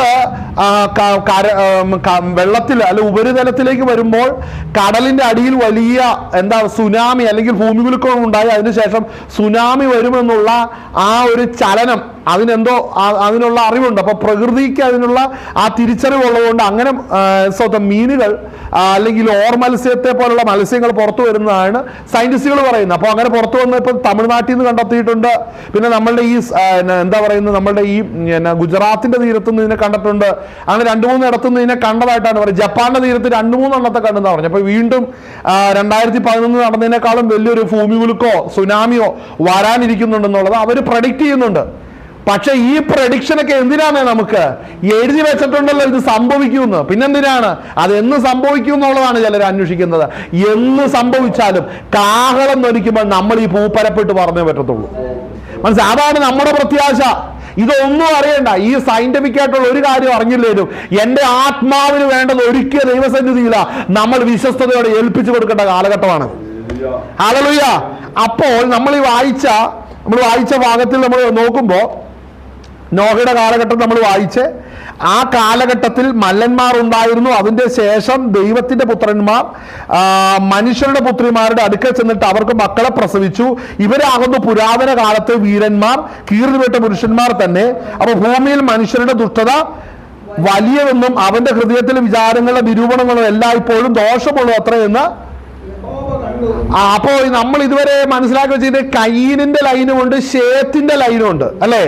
കയീനിന്റെ സന്തതികൾ ശേത്തിന്റെ മക്കളുമായിട്ട് ഇടവഴി കഴിഞ്ഞിട്ടുണ്ടെങ്കിൽ അങ്ങനെയാണ് ഇതിങ്ങനെ ഈ നിലവാരത്തിലുള്ള മല്ലന്മാർ ജനിക്കുന്നതെന്നുള്ള കമന്ററികൾ ഒത്തിരി ഞാൻ കേട്ടിട്ടുണ്ട്. പക്ഷേ മല്ലന്മാർ അങ്ങനെ ജനിക്കത്തില്ല. നെഫിലിംസിനെ ജനിപ്പിക്കെന്ന് പറഞ്ഞിട്ടുണ്ടെങ്കിൽ വലിയ ഹൈബ്രിഡുകളെ ഉണ്ടാക്കുകയാണ് ചെയ്യുന്നത്. ഹാഫ് ഹ്യൂമൻ അല്ലെങ്കിൽ ഹാഫ് ആനിമൽ ഹാഫ് ഹ്യൂമൻ എന്നുള്ള അവസ്ഥയിൽ അല്ലേ? പകുതി മനുഷ്യൻ പകുതി മൃഗം എന്നുള്ള ഒരു കോൺസെപ്റ്റിലേക്കാണ് ഇത് വരുന്നത്. അപ്പോൾ അതിന് ചരിത്രത്തിൽ തന്നെ അതിന് വ്യക്തമായ തെളിവുകളുണ്ട്. ഇങ്ങനെയുള്ള ഭൂമിയുടെ അടിയിൽ ഖനനം ചെയ്യുന്നവർക്ക് വ്യത്യസ്തമായ പല അസ്ഥികൂടങ്ങൾ അല്ല ഹൈബ്രിഡുകളായിട്ടിരിക്കുന്ന പലതിന്റെ അസ്ഥികൂടങ്ങൾ കണ്ടെത്തിയിട്ടുണ്ട്. ഇതെങ്ങനെയാ ഭൂമിയിൽ ജനിച്ചതെന്ന് ചോദിച്ചാൽ ഈ വിധത്തിലാണ് ജനിച്ചത്. അന്ന് ദൈവത്തിന്റെ പുത്രന്മാരെന്ന് നമ്മൾ വായിക്കുമ്പോൾ എവിടെ സ്തോത്രം ഇയ്യോബിന്റെ പുസ്തകത്തിലാണ് നമ്മൾ കാണുന്നത് ദൈവത്തിന്റെ പുത്രന്മാരെ കുറിച്ച് കാണുന്നല്ലേ. അപ്പോൾ ഈ വീണുപോയ ദൂതഗണങ്ങൾ മനുഷ്യരുമായിട്ട് ഇടപഴകിയോ എന്ന് ചോദിച്ചാൽ അങ്ങനെ ഇടപഴകി ആദ്യം ഒരു വിവാഹം ചെയ്തു. എന്നാൽ ഈ വാക്യം 3-ാം വാക്യം വായിക്കുമ്പോൾ അപ്പോൾ യഹോവ മനുഷ്യനിൽ എന്റെ ആത്മാവ് സദാകാലം വാദിച്ചു കൊണ്ടിരിക്കുകയില്ല, അവൻ ജഡം തന്നെയല്ലോ, എങ്കിലും അവന്റെ കാലം 120 സംവത്സരം ആകുമെന്ന് അരുളി ചെയ്തു. അക്കാലത്ത് ഭൂമിയിൽ മല്ലന്മാരുണ്ടായിരുന്നു, അതിന്റെ ശേഷവും ദൈവത്തിന്റെ പുത്രന്മാർ. അപ്പൊ അതിന് മുമ്പും ശേഷവും ഉണ്ട്. ഇവരെ വിവാഹത്തിന് ചെയ്തു കഴിഞ്ഞപ്പോൾ ദൈവം ഇത് കണ്ടു. അവരുമായിട്ട് ബന്ധപ്പെട്ട് കഴിഞ്ഞപ്പോഴത്തേനും അടുത്തത് ദൈവം ഈ സ്റ്റേറ്റ്മെന്റ് പറഞ്ഞു, ഇനി സദാകാലം എന്റെ ആത്മാവ് അവിടെ വാദിച്ചു കൊണ്ടിരിക്കുകയില്ല. അപ്പോൾ മനസ്സിലാക്കണം, ദൈവത്തിന്റെ ആത്മാവ് മനുഷ്യരിൽ വസിക്കുന്നതിന് തടസ്സമുള്ള അറിവുകൾ ഇന്നും മനുഷ്യരിൽ നിറഞ്ഞുകൊണ്ടിരിക്കുക. ഇന്ന് ദൈവത്തിന്റെ ആത്മാവ് മനുഷ്യരിൽ വസിക്കുന്നതിന് തടസ്സമുണ്ടാകുന്ന ടെക്നോളജികൾ ഇത് വർദ്ധിച്ചുകൊണ്ടിരിക്കുക. തിരിച്ചറിയണം. അപ്പോൾ അതിനുശേഷമാണ് ദൈവം കൈവിടുന്നത്. ഇവിടെ കാണുന്ന ഒരു കർത്താവ് കൈവിടുന്ന രംഗമാണ് കാണുന്നത്. ആ സ്റ്റേറ്റ്മെന്റ് ശ്രദ്ധിച്ചോ. അപ്പോൾ യഹോവ എപ്പോൾ 1-2 വാക്യം മനുഷ്യൻ ഭൂമിയിൽ പെരുകി തുടങ്ങി. 6-1 വായിക്കുന്നത്. 2 അവർക്ക് പുത്രന്മാർ ജനിച്ചപ്പോൾ. എന്റെ കൂടെ വാ. 6-2 വായിച്ചേ വേഗം വായിക്കണം. ദൈവത്തിന്റെ പുത്രന്മാർ മനുഷ്യരുടെ പുത്രിമാരെ സൗന്ദര്യമുള്ളതെന്ന് കണ്ടിട്ട് തങ്ങൾക്ക് ബോധിച്ച ഏവരെയും ഭാര്യമാരായി എടുത്തു. 2-ാം വാക്യത്തിന്റെ അകത്തെ തെറ്റെന്ന് പറയുന്നത് അവര് ഭാര്യമാരെ എടുത്തു. ഭാര്യയാകുവാൻ ദൈവം വെച്ചത് ആർക്കാണ്? മനുഷ്യർക്കേ ഉള്ളൂ. ഏതൻ തോട്ടത്തിലാണ് ആദ്യത്തെ വിവാഹം നടക്കുന്നത്. മനസ്സിലാവുന്നുണ്ടോ? ആദാമും ഹവ്വായും അല്ലേ? ഹല്ലേലൂയ. ആദാമിനെയും ഹവ്വാനെയും തോട്ടത്തിലാക്കി അവരുടെ വിവാഹം നടത്തി അവരെ തോട്ടം കാക്കാൻ ഏൽപ്പിച്ചു. അപ്പോൾ വീണുപോയ ദൂതഗണങ്ങളെ കുറിച്ച്, അതായത് ഇത് ഞാൻ പറഞ്ഞിട്ട് റീക്രിയേഷൻ ആണ്. ഫസ്റ്റ് ക്രിയേഷൻ ശൂന്യതയിൽ നിന്നുണ്ടാക്കി, ഇവിടെ ദൂതന്മാർ വസിച്ചു, ഇവിടെ നശിച്ചു. അതിനുശേഷം അത് വെള്ളത്താൽ മൂടപ്പെട്ടിരുന്നു. അതിനുശേഷം വീണ്ടും കർത്താവ് റീക്രിയേറ്റ് ചെയ്യുന്ന രംഗമാണ്. ദൈവം ഭൂമി വീണ്ടും ആ കര തെളിയിച്ച് അവിടെ ദൈവത്തിന്റെ തോട്ടമാകുന്ന ഏദൻ തോട്ടം അവിടെ ദൈവം മണികൽപ്പിച്ച് അവിടെയാണ് ആരെ ഏൽപ്പിച്ചു വിടുന്നത്? ഈ ആദാമിനെ ഹവ്വാനെ അവിടെ തോട്ടത്തിലാക്കി വെക്കുന്നത്. അപ്പൊ വീണുപോയ ദൂതഗണങ്ങൾ നോക്കുമ്പോൾ അവിടെ കാണുന്നത് അവർക്ക് വാഴ്ച ഉണ്ടായിരുന്ന ഭൂമിയിൽ അവിടെ തോട്ടം ഇരിക്കുന്നു. അവിടെ ദൈവത്തിന്റെ സൃഷ്ടിയാകുന്ന 2 മനുഷ്യരെ ആ തോട്ടത്തിലായിരിക്കുന്നു. അവർ ദൈവത്തോടുകൂടെ സഹവാസം നടത്തുന്നു. ശ്രദ്ധിക്കേണ്ട ഒരു കാര്യമാ, ആ സഹവാസം നടത്തിക്കൊണ്ടിരിക്കുന്ന സമയത്താണെന്ന് ഓർക്കണം, അതായത് ഈ മനുഷ്യന് ഭാര്യയായിട്ട് കൊടുത്തു. അപ്പോൾ അവർക്ക് വിവാഹം ദൈവം കൊടുത്തു. അപ്പൊ ഈ വിവാഹം എന്ന് പറയുന്നത് നമ്മൾ ഉദ്ദേശിക്കുന്നത് ഈ കാലഘട്ടത്തിൽ ചിന്തിക്കുന്ന വിഷയമല്ല. ദൈവത്തോടുകൂടെ സഹവാസത്തിനായി ദൈവത്താൽ നിയമിച്ച് കൽപ്പിച്ചാക്കി മക്കൾ എന്ന പദവി കൊടുക്കുന്നവർക്കാണ് വിവാഹം വെച്ചിരിക്കുന്നത്. വിവാഹം എന്ന് പറയുന്നതിന്റെ മീനിങ്ങും അതിന്റെ ഡെഫിനിഷൻ നമ്മൾ കാണുന്ന ഡെഫിനിഷനിലാണ് കാണുന്നത്. ദൈവത്തോടുകൂടെ ദൈവരൂപത്തിൽ ഇരിക്കേണ്ട, അല്ലെ ദൈവത്തോടുകൂടെ ദൈവത്തിന്റെ തേജസ്സിൽ ഇരിക്കേണ്ടതിന് മണ്ണിൽ നിന്ന് എടുക്കപ്പെട്ടവർക്ക് ദൈവത്തിന്റെ തേജസ് കൊണ്ട് മൂടി ദൈവത്തിന്റെ സഹവാസത്തിൽ ദൈവത്തിന്റെ അരുളപ്പാടിന് കീഴിൽ ഇരുത്തുകയാണ് യഥാർത്ഥത്തിൽ വിവാഹത്തിന്റെ ഉദ്ദേശം എന്ന് പറയുന്നത്. തിരിച്ചറിയണം, ഡൈവോഴ്സ് അതിന് നേരെ വിപരീതമാണ്. പിന്നെ ഡൈവോഴ്സ് ചെയ്യുന്നവനെയൊക്കെ ദൈവം കാര്യം ദൈവം വെച്ച വ്യവസ്ഥ എന്താണെന്നറിയാവോ? ആത്മാവിൽ പണിയപ്പെടുന്നതാണിത്. തേജസ് നഷ്ടപ്പെട്ട് കഴിഞ്ഞപ്പോൾ അവരെ എവിടുന്ന് തോട്ടത്തിൽ നിന്ന് പുറത്താക്കി. അപ്പോൾ ഈ വിവാഹ ജീവിതം നോക്കി നിൽക്കുകയാണ് ദൂതഗണങ്ങൾ. ഏത് വീണുപോയ ദൂതഗണങ്ങൾ, ആളുകൾ വീണുപോയ ദൂതഗണങ്ങൾ, ദൈവസന്നിധിയിൽ നിന്ന് വീണുപോയ ദൂതഗണങ്ങൾ അവർ നോക്കുമ്പോ ഇവിടെ തോട്ടത്തിൽ മനുഷ്യരെ അവിടെ ആക്കി വെച്ചിരിക്കുന്ന അവർക്ക് വിവാഹ ജീവിതമുണ്ട്, സ്ത്രീയും പുരുഷനുമായിട്ടിരിക്കുന്നു. ഇവർക്ക് ഒരിക്കലും സാധിക്കത്തില്ല ആ വ്യവസ്ഥയെ. അപ്പൊ ദൈവം വെച്ച വ്യവസ്ഥയെ തകർക്കാൻ പുരുഷനും സ്ത്രീയുമായി വെച്ചിരിക്കുന്നിടത്ത് സ്ത്രീയെ മോഹിക്കേണ്ടതിന്, അല്ലെങ്കിൽ സ്ത്രീയുടെ അടുക്കലേക്ക് ആദ്യമായിട്ട് പുരുഷനെ കൂടാതെ കടന്നു ചെന്നവനാണ് സാത്താൻ. അല്ലേ? ചരിത്രത്തിൽ ആദ്യത്തെ പൂവാലിനാരാന്ന് മനസ്സിലാ? അല്ലേ ചരിത്രത്തിൽ ആദ്യത്തെ പൂവാലിനാരാണ്? സാത്താൻ. അല്ലേ? ഹല്ലേലൂയ. ഞാൻ വളരെ എന്നെ ചിന്തിപ്പിച്ചൊരു കാര്യം, വലിഞ്ഞു കയറി ചെല്ലുക. ഇവർ ശ്രദ്ധിക്കുന്നത് ആദാമിനോടല്ല സംസാരിക്കുന്നത്. ചരിത്രം രേഖപ്പെടുത്തുമ്പോൾ, മോശ രേഖപ്പെടുത്തുമ്പോൾ നമ്മൾ കാണുന്ന ചരിത്രത്തിൽ ഇവിടെ സ്ത്രീയോടാണ് സംസാരിക്കുന്നത്. ഹല്ലേലൂയ. അപ്പോൾ ആ വിവാഹ വ്യവസ്ഥയെ തകർക്കുക എന്നുള്ളതാണ് സാത്താന്റെ പദ്ധതി. ഇന്നും അതാ പദ്ധതി. ശരിയല്ലേ? ഈ ഡൈവോഴ്സ് വർദ്ധിക്കുന്ന കാലഘട്ടമാണ്. മനസ്സിലാക്കട്ടെ, യേശുക്രിസ്തുവിന്റെ വരവ് വാതിൽക്ക് തന്നെ ആയിരിക്കുന്നു. കെട്ടിയിട്ട് 2-3 മാസം കഴിയുമ്പോൾ ഡൈവോഴ്സ് ആകുന്നത് ശ്രദ്ധിച്ചോ? അത് മറ്റൊന്നുമല്ല, നമ്മുടെ അരുമനാഥന്റെ വരവ് വാതിൽക്കലായിരിക്കുകയാണ്. ഹല്ലേലൂയ. സ്വന്തം എങ്ങനെ നോക്കിയിട്ട് സാധിക്കുന്നില്ല. മനസ്സിലാക്കുക. കാരണം എന്നാ? ആത്മാവിൽ പണിയപ്പെടുന്നില്ല. പല വിവാഹങ്ങളും പണം കൊണ്ട് പണിയപ്പെടുന്നു, പല വിവാഹങ്ങളും കുടുംബബന്ധം കൊണ്ട് പണിയപ്പെടുന്നു. പക്ഷേ ആത്മാവിൽ പണിയുന്നത് മാത്രമേ നിലനിൽക്കത്തുള്ളൂ. അഭിഷേകമുള്ളവരാണോ ഇവര്? മനസ്സിൽ തോട്ടത്തിൽ ജീവിക്കാൻ ആരംഭിച്ചു തുടങ്ങി, പക്ഷെ ഒറ്റ എണ്ണത്തിന്റെ മേലെ ഈ തേജസ്സാകുന്ന വസ്ത്രമില്ല. മനസ്സിലാവുന്നുണ്ടോ? അത് വലിയൊരു വിഷയം, ഞാൻ ഇട്ടേക്കാം. അത് പറഞ്ഞാൽ നമ്മുടെ ഈ വിഷയത്തിലേക്ക് വരത്തില്ല. അപ്പൊ ശ്രദ്ധിക്കേണ്ട ഒരു കാര്യം, ഈ വ്യവസ്ഥ തകർത്ത് കളഞ്ഞതാണ് ഈ ദൂതഗണങ്ങൾ. ഇവർ ഇറങ്ങി വന്നു. മനസ്സിലാക്കേണ്ടത്, സർപ്പത്തിൽ അല്ലെ, സർപ്പം ആരോട് സംസാരിച്ചു? പാമ്പ് ആരോട് സംസാരിച്ചു? സ്ത്രീയോട് സംസാരിച്ചു. ഈ പാമ്പ് സംസാരിക്കുന്ന വിഷയങ്ങളൊക്കെ അസാധാരണമായ കാര്യങ്ങളാണ്. ഇതുവരെ തോട്ടത്തിൽ നിന്ന് ലഭിക്കാത്ത ഒരു ഇൻഫർമേഷൻ ആണ് പാമ്പിൽ നിന്ന് കിട്ടുന്നത്. ഇന്നും സ്തോത്രം, നമുക്ക് ആവശ്യമുള്ളതിലും അധികമായ ഇൻഫർമേഷൻ ഈ സോളാർ സിസ്റ്റത്തിന്റെ പുറത്തുനിന്ന് വരുന്നുണ്ട്. മനസ്സിലാവുന്നുണ്ടോ? അത് ആരാ കൈ നീട്ടി മേടിച്ചോണ്ടിരിക്കുന്നതെന്നുള്ളതാണ് ഇന്നത്തെ പ്രശ്നം. അത് ആർക്കും അറിയത്തില്ല.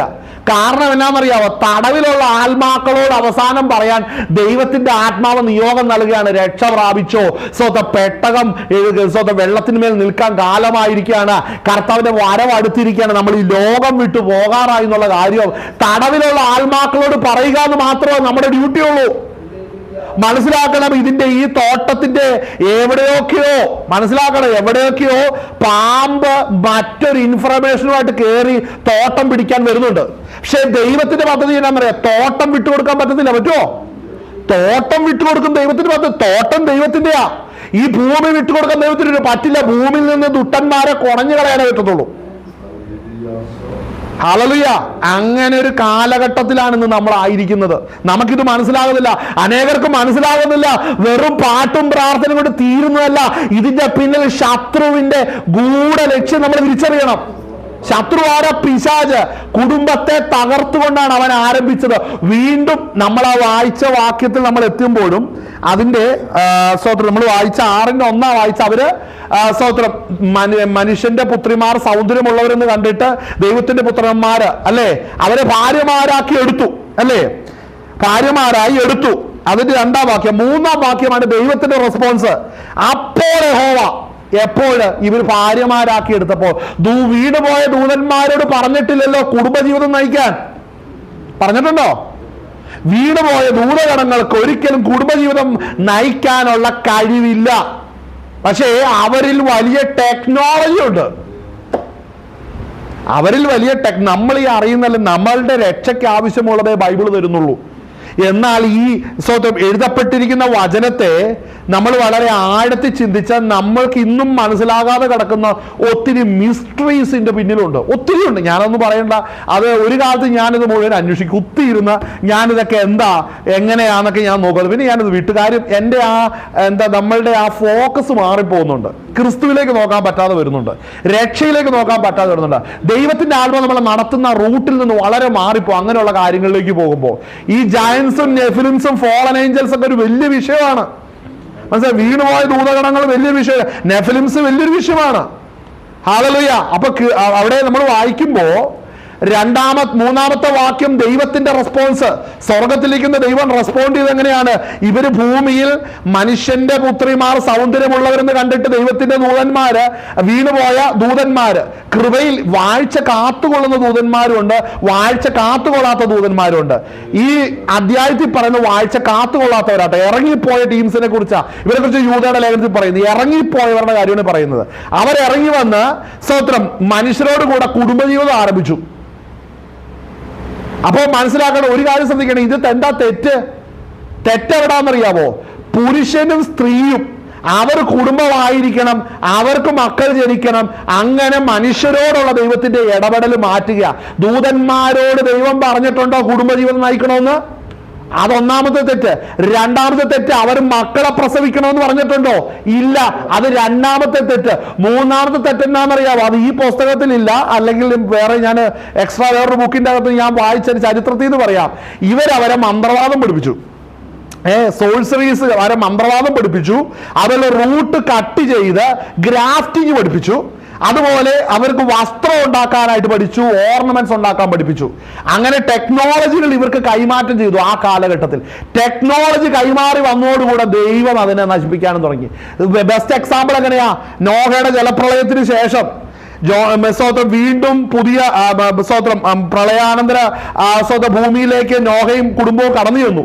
അതിനുശേഷമാണ് പിന്നീട് നമ്മൾ കാണുന്നത് ബാബേൽ ഗോപുരം പണിതുന്നു, അല്ലേ? ബാബേൽ ഗോപുരം പണിതിട്ട് അത് സ്വർഗത്തോളം എത്തുന്ന ഒരു ഗോപുരമായിരിക്കണം പണിയേണ്ടത്. ഇനി ഒരു ജലപ്രളയം വന്നാൽ ഇനി നമ്മളൊരിക്കലും നശിച്ചു പോകരുത്. അതിന്റെ അർത്ഥം എന്താണെന്നറിയാവോ? ശ്രദ്ധിക്കേണ്ട ഒരു കാര്യമാണ്. അവർ ചിന്തിക്കുന്ന എന്താണെന്നറിയാവോ? മേഘത്തിന് മീതെ കയറിയാൽ, മേഘത്തിന് മീതെ ഇരുന്നാൽ എന്ത് സംഭവിക്കും?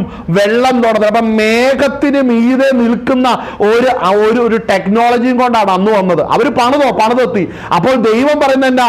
പിതാവും പുത്രനും പരിശുദ്ധാത്മാവും അവർ വന്ന് ഇതിനെ കണ്ടു കഴിഞ്ഞപ്പോൾ അവർ നമ്മെ പോലെ ആകാതിരിക്കേണ്ടത് എന്ത് ചെയ്യണം? അവരെ ഒന്നാമത് തോട്ടത്തിൽ നിന്ന് ചാടിച്ചു വിട്ടു. അവര് ആദാമിനെ ഹവ്വനെ ഇവരെന്ത് ചെയ്തു? അവർ പൂർത്തീകരിക്കരുത്. അതുകൊണ്ട് അവരുടെ ഭാഷ കലക്കിക്കളഞ്ഞു. അപ്പോൾ മനുഷ്യനെ പണിയാൻ അനുവദിക്കുന്നതും അവർ പണിതെത്തി ഉന്നതിയിൽ എത്തുകയും ചെയ്ത് അത് സാധിക്കാതെ വരുന്നതിന്റെ എല്ലാം പിന്നിൽ ആരാന്ന് പറയുന്നത്? നമ്മുടെ ദൈവമാ. ഈ കാണുന്ന ഇപ്പൊ നമ്മൾ ആർട്ടിഫിഷ്യൽ ഇന്റലിജൻസ് അല്ലേ? അത് ഫോണുള്ളവർക്കും ടെക്നോളജി ഉള്ളവർക്കും നമുക്ക് മനസ്സിലായി.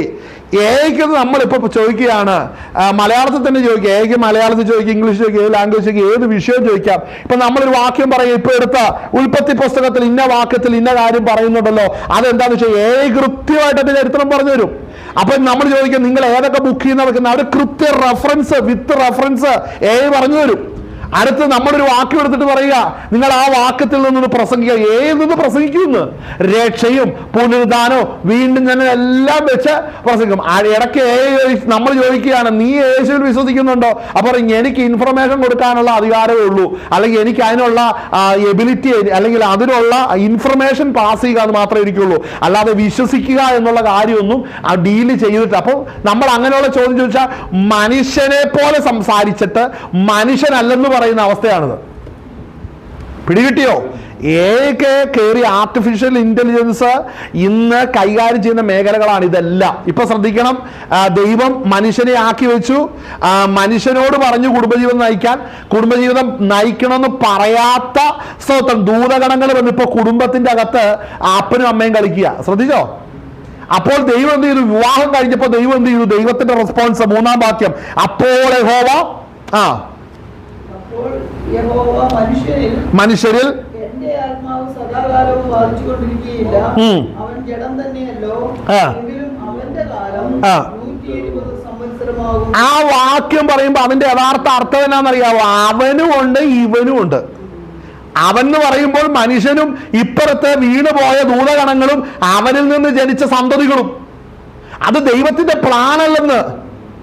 വീണുപോയ ദൂതന്മാർ വഴി ജനിച്ച ഒറ്റ മല്ലന്മാരും ഭൂമിയിൽ ജനിച്ച ഒരു ജീവികളും ദൈവത്തിന്റെ പ്ലാനിൽപ്പെട്ടതല്ല.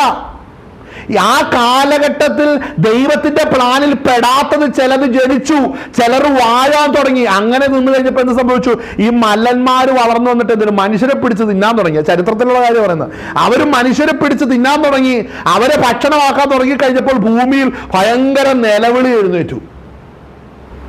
അതിന്റെ കൂടെ എന്ത് സംഭവിച്ചു? ഇവരിലുള്ള ആത്മാവ് എങ്ങോട്ട് കയറാൻ തുടങ്ങി? മനുഷ്യരിലേക്ക് കയറാൻ തുടങ്ങി. അങ്ങനെ വന്നപ്പോൾ ദൈവത്തിന് തന്റെ മാസ്റ്റർ പ്ലാൻ വിടാൻ പറ്റത്തില്ല. അതിനാണ് ആ തലമുറയിൽ നോഹയെ നിഷ്കളങ്കനായും നീതിമാനായും എണ്ണി അതിൽ നിന്ന് വേർപെടുത്തുന്നത്. നമ്മളെ ഈ പാപലോകത്തിൽ നിന്ന് വേർപെടുത്തുമ്പോൾ നിസാരമാക്കി കാണരുത്. ഹല്ലേലൂയ, ഹല്ലേലൂയ, സ്തോത്രം. ഇവിടെ എന്തെങ്കിലും നേടാനല്ല നമ്മളെ രക്ഷിക്കുന്നത്, ദൈവ രാജ്യത്തിൽ കൊണ്ടുപോകാനാ. ഇവിടെ പണം ഉണ്ടാക്കുന്നത് ബൈബിളിന്റെ വിഷയമല്ല. ഇവിടെ വലിയൊരു സെറ്റപ്പ് ഉണ്ടാകുന്നത് ബൈബിളിന്റെ വിഷയമല്ല. അത് ഇന്നത്തെ സ്തോത്രം കൃപയിൽ നിന്ന് വീണുപോയ ദുഷ്ടന്മാരായ പാസ്റ്റർമാരുടെ പദ്ധതിയാണത്. അങ്ങനെ പറയേണ്ടി വരികയാണ് കാര്യം. അത്രമേൽ മ്ലേച്ഛതയാണ് പലർത്തും നടന്നുകൊണ്ടിരിക്കുന്നത്. ജനത്തെ വെറും ദ്രവ്യാഗ്രഹികളാക്കി തീർത്തുകൊണ്ടായിരിക്കുന്നത്. അപ്പോൾ ഇത് നോഹയുടെ കാലഘട്ടമാണ്. ആമേൻ. വായിച്ച അതിന്റെ 3-ാം വാക്യം, അപ്പോൾ യഹോവ മനുഷ്യൻ എന്റെ ആത്മാവ് സദാകാലവും വാദിച്ചു കൊണ്ടിരിക്കുകയില്ല. അവൻ ജഡം തന്നെയല്ലോ, എങ്കിലും അവന്റെ കാലം 120 സംവത്സരമാകും എന്നരുളി ചെയ്തു. അടുത്തത്, അക്കാലത്ത് ഭൂമിയിൽ മല്ലന്മാരുണ്ടായിരുന്നു. അടുത്തത്, അതിന്റെ ശേഷം കേട്ടോ, വിവാഹത്തിന്റെ ശേഷം കർത്താവ് ഇത് പറഞ്ഞു. ഇത് പറഞ്ഞ ശേഷം അതിന്റെ ശേഷം ദൈവത്തിന്റെ പുത്രന്മാർ മനുഷ്യരുടെ പുത്രിമാരുടെ അടുക്കൽ ചെന്നിട്ട് അവർ മക്കളെ പ്രസവിച്ചു. അപ്പൊ അടുക്കൽ ചെല്ലണമെന്നുണ്ടെങ്കിൽ കർത്താവ് പറഞ്ഞു. ഇതിന്റെ ഇടയിൽ കർത്താവിന്റെ കൽപ്പന വിഷയമാണ്. കർത്താവ് പറഞ്ഞു, ഇനി എന്റെ ആത്മാവ് സദാകാലം നിങ്ങളോട് വാദിച്ചുകൊണ്ടിരിക്കും. അപ്പൊ കർത്താവിന്റെ ആത്മാവ് വാദിക്കുന്നിടത്തോളം ഈ ദുഷ്ടപിശാചിന് അടുത്ത് വരാൻ പറ്റത്തില്ല. മനസ്സിലാവുന്നുണ്ടോ? വഴിയിൽ നിന്ന് തടുക്കുന്നവൻ വഴിയിൽ നിന്ന് നീങ്ങുക മാത്രം വേണം, അല്ലേ? അപ്പോൾ അധർമ്മമൂർത്തി എടുക്കണോ? അതിൻ്റെ കൂടെ പോണോ? അതിൻ്റെ കൂടെ പോയാൽ വഴിക്ക് പോകും, ഇങ്ങോട്ട് വരത്തില്ല. അതാണ് വിഷയം. അതെടുക്കണം. അതൊന്ന് വായിച്ച ഒരു രസത്തിന്. തെസ്സലോനിക്ക ലേഖനം. ഹല്ലേലൂയ, സ്തോത്രം. തെസ്സലോനിക്ക ലേഖനം 2 അധ്യായം. അല്ല, 2 തെസ്സലോനിക്ക ലേഖനം. തെസ്സലോനിക്ക 2, തെസ്സലോനി 3 അധ്യായം. ഹല്ലേലൂയ. 7 മുതൽ വായിച്ചു. 2:7. ഇത് കണക്ട് ചെയ്യേണ്ടത് ഇതിന്റെ കൂടെ കേട്ടോ. ഈ ഒരു കാര്യം മനസ്സിലാക്കട്ടെ. ഇവിടെ ദൈവത്താൽ തെരഞ്ഞെടുക്കപ്പെട്ടവർ ഇവിടെ നിൽക്കുമ്പോൾ തന്നെ, കർത്താവിന്റെ ആത്മാവിൽ നടത്തപ്പെടുമ്പോൾ തന്നെ, ഇത് സഭയ്ക്കകത്താണ് ഈ വിഷയം എഴുതി തരുന്നത്. അധർമ്മമൂർത്തി, അല്ലേ? ഹല്ലേലൂയ. ഞാൻ മനസ്സിലാക്കുന്നത് ബൈബിൾ കോളേജിലും സെമിനാരിയിലും പോയ ഒരുത്തനായിരിക്കും എതിർ ക്രിസ്തുവായിട്ട് വരുന്നത്. എന്റെ അഭിപ്രായം കേട്ടോ. കാരണം എന്ന് പറഞ്ഞാൽ അധർമ്മത്തിന്റെ മർമ്മം പോലെ വ്യാപരിക്കുന്നുണ്ടെന്ന് പറയുമ്പോഴത്തേനും മർമ്മം അറിയാവുന്നവനല്ലേ അധർമ്മം പറയാൻ പറ്റത്തുള്ളൂ, അല്ലേ? അധർമ്മത്തിന്റെ മർമ്മം ഇപ്പോഴേ മനസ്സിലായോ? ധർമ്മമായി വെളിപ്പെട്ടവൻ ക്രിസ്തുവാണ്. അവന്റെ ധർമ്മം എന്തായിരുന്നു? പാപികളെ വീണ്ടെടുക്കുക എന്നുള്ളതാണ്. പാപത്തിന് പ്രായശ്ചിത്തമായി തീരുക എന്നുള്ളതാണ്. അപ്പൊ ക്രിസ്തുവിലൂടെ പാപം മനുഷ്യനില്ല, പാപമല്ല മനുഷ്യനിലുള്ളത്, മനുഷ്യന്റെ മനസ്സിലും ഹൃദയത്തിലും ഉള്ളതൊന്നും പാപമല്ലെന്നൊരുത്തം പറഞ്ഞാൽ മനസ്സിലാക്കണം, അവനല്ലേ എതിർ ക്രിസ്തു. മനുഷ്യന്റെ ഹൃദയത്തിലെ നിരൂപണങ്ങളെല്ലാം ശരി തന്നെയാണ്, അതൊരിക്കലും തെറ്റായിട്ട് കാണണ്ട. തിരുവെഴുത്തും ബൈബിളും മാത്രവും ക്രിസ്തു മാത്രമാണ്. ഇതൊക്കെ തെറ്റായിട്ട് പ്രസംഗിക്കുകയും പ്രചരിപ്പിക്കുകയും ചെയ്യുന്നതെന്ന് പറഞ്ഞാൽ അവനല്ലേ എതിർ ക്രിസ്തു. അങ്ങനെയെങ്കിൽ ആ എതിർ ക്രിസ്തു പല രൂപത്തിൽ നമ്മുടെ ചുറ്റുമുണ്ട്. വായിച്ചോ. 2:7 വാക്യം മുതൽ, അല്ല 6 മുതൽ വായിച്ചോ. അവൻ സമയത്തിന് മുമ്പ് വെളിപ്പെടാതിരിക്കേണ്ടതിന് ഇപ്പോൾ തടുക്കുന്നത് എന്ത് എന്ന് ആ. നിങ്ങൾ അറിയുന്നു. തടുക്കുന്ന എന്താണ്? ദൈവത്തിന്റെ വചനം തടുത്തുകൊണ്ടിരിക്കുന്നു, ദൈവത്തിന്റെ ആത്മാവ് എന്ന പരിശുദ്ധാത്മാവ് തടുത്തുകൊണ്ടിരിക്കുന്നു. ഇത് ആരെയാ സൂക്ഷിക്കും? തടുക്കുന്നത് അവനെയാണെങ്കിൽ സൂക്ഷിക്കുന്നത് നമ്മളെയല്ലേ? നമ്മളെ സൂക്ഷിക്കേണ്ടതിന് അവൻ തടുക്കുന്നു. നമ്മളിൽ ദൈവം വസിക്കുമ്പോൾ നോർമലായിട്ട് അവൻ തടുക്കപ്പെടുകയാണ്. കാര്യം നമ്മുടെ നീതി വെളിപ്പെടുന്നത് വേറെ, അധർമ്മത്തിന്റെ നീതി വെളിപ്പെടരുത്. അതാണ് അതിൻ്റെ അകത്ത്. വായിച്ചേ. അധർമ്മത്തിന്റെ മർമ്മം ഇപ്പോഴേ വ്യാപരിക്കുന്നുണ്ട്. ഇതുവരെ തടുക്കുന്നവൻ വഴിയിൽ നിന്ന് നീങ്ങി പോവുക മാത്രം വേണം. അപ്പോൾ അധർമ്മമൂർത്തി വെളിപ്പെട്ടു വരും. അപ്പോൾ ശ്രദ്ധിക്കണം, അധർമ്മമൂർത്തി വെളിപ്പെട്ടു വരും. അവിടെ നിർത്തിക്കുക. അധർമ്മമൂർത്തി വെളിപ്പെട്ടു വരും. ദൂതഗണങ്ങൾ ഇറങ്ങി വന്നു വീണുപോയന്മാര് അവരിറങ്ങി വന്ന് ദൈവത്തിന്റെ പുത്രിമാർ സൗന്ദര്യമുള്ളവരെന്ന് കണ്ടിട്ട് അവരോട് വിവാഹം ചെയ്തു. പക്ഷേ അത് കഴിഞ്ഞപ്പോൾ ദൈവം അവിടെ ഇടപെട്ടു. കർത്താവ് പറഞ്ഞു, അപ്പോൾ യഹോവ മനുഷ്യന്റെ ആത്മാവ് സദാകാലം വാദിച്ചുകൊണ്ടിരിക്കുകയില്ല, അവർ ജഡം തന്നെയല്ലോ, എങ്കിലും അവന്റെ കാലം 120 സംവത്സരമാകും എന്ന് അരുളി ചെയ്തു. അതിനുശേഷം ഭൂമിയിൽ മല്ലന്മാരുണ്ടായിരുന്നു. അതിന്റെ ശേഷം അക്കാലത്ത് ഭൂമിയിൽ മല്ലന്മാരുണ്ടായിരുന്നു. അതിന്റെ ശേഷവും ദൈവത്തിന്റെ പുത്രന്മാർ മനുഷ്യരുടെ പുത്രന്മാരുടെ അടുക്കൽ ചെന്നിട്ട്, അപ്പോൾ അടുത്തു വരണമെന്നുണ്ടെങ്കിൽ ആര് കൽപ്പിക്കണമെന്നറിയാവോ? ദൈവം കൽപ്പിക്കണം. ദൈവം കൽപ്പിച്ചിട്ടുണ്ട്. അത് നിവർത്തിക്കപ്പെടുന്ന എപ്പോഴാണെന്നറിയാവോ? നാം ആത്മാവിൽ നടത്തപ്പെടുന്ന ഒരു ഭൂമിയിൽ നിന്ന് മാറിയാൽ മാത്രമേ നടക്കത്തുള്ളൂ. പരിശുദ്ധാത്മാവിൽ നടത്തപ്പെടുന്നവർ ഭൂമിയിൽ നിന്ന് മാറ്റപ്പെടാതെ എതിർ ക്രിസ്തുവിന് പ്രവർത്തിക്കാനോ ചലിക്കാനോ സാധിക്കത്തില്ല. ക്രിസ്തുവിന്റെ വാഴ്ചയാണ് കാര്യം. കർത്താവ് പറഞ്ഞു, ഇനി എന്റെ ആത്മാവ് സദാകാലം വാദിക്കത്തില്ല. അത് പറഞ്ഞ് 120 വയസ്സാക്കണം. കർത്താവ് പറഞ്ഞ 2 കാര്യമാണ്.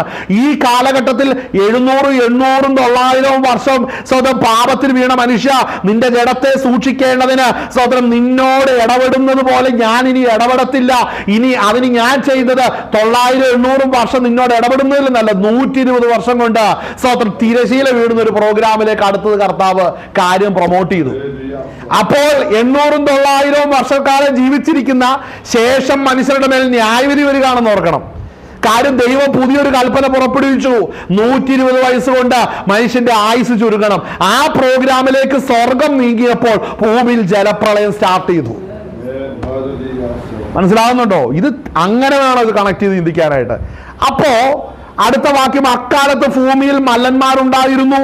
അതിന്റെ ശേഷവും ദൈവത്തിന്റെ പുത്രന്മാർ മനുഷ്യരുടെ പുത്രിമാരുടെ അടുക്കൽ ചെന്നിട്ട് അവർ മക്കളെ പ്രസവിച്ചു. ഇവരാകുന്നു പുരാതന കാലത്തെ വീരന്മാർ, കീർത്തിപ്പെട്ട പുരുഷന്മാർ. 5-ാം വാക്യം വായിച്ചേ. മനുഷ്യന്റെ ദുഷ്ടത വലിയതെന്നും അവന്റെ ഹൃദയവിചാരങ്ങളുടെ നിരൂപണമൊക്കെയും എല്ലായ്പ്പോഴും ദോഷമുള്ളതത്രേ എന്നും യഹോവ കണ്ടു. ഇവിടെ ശ്രദ്ധിക്കണം. ഇവിടെ നിങ്ങൾ ഒരു കാര്യം തിരിച്ചറിഞ്ഞോ? ഈ വഴിതെറ്റിച്ച ദൂതന്മാരെ കുറിച്ച് ഇവിടെ പറയുന്നില്ല. കാരണം എന്നാ? അതിന് വാക്യം എന്നാ? അതിന് വാക്യമുണ്ടോ? ഈ വഴിതെറ്റിച്ച ദൂതന്മാരെ കുറിച്ച് ഇവിടെ ഒന്നും പറയുന്നില്ല. ഇവിടെ വഴിതെറ്റിയ മനുഷ്യരോടാണ് സംസാരിച്ചത്, അല്ലേ? അവിടെ എന്താ വായിക്കുന്നത്? ഭൂമിയിൽ മനുഷ്യന്റെ ദുഷ്ടത അവന്റെ ഹൃദയവിചാരങ്ങളുടെ നിരൂപണമൊക്കെയും എല്ലായ്പ്പോഴും ദോഷമുള്ളതത്രേ എന്നും യഹോവ കണ്ടു. ഭൂമിയിൽ മനുഷ്യനെ ഉണ്ടാക്കുക കൊണ്ട് യഹോവ അനുഭവിച്ചു. കണ്ടോ? അവിടെ സ്തോത്രം, അവിടെ വായിക്കുന്നത് സ്തോത്രം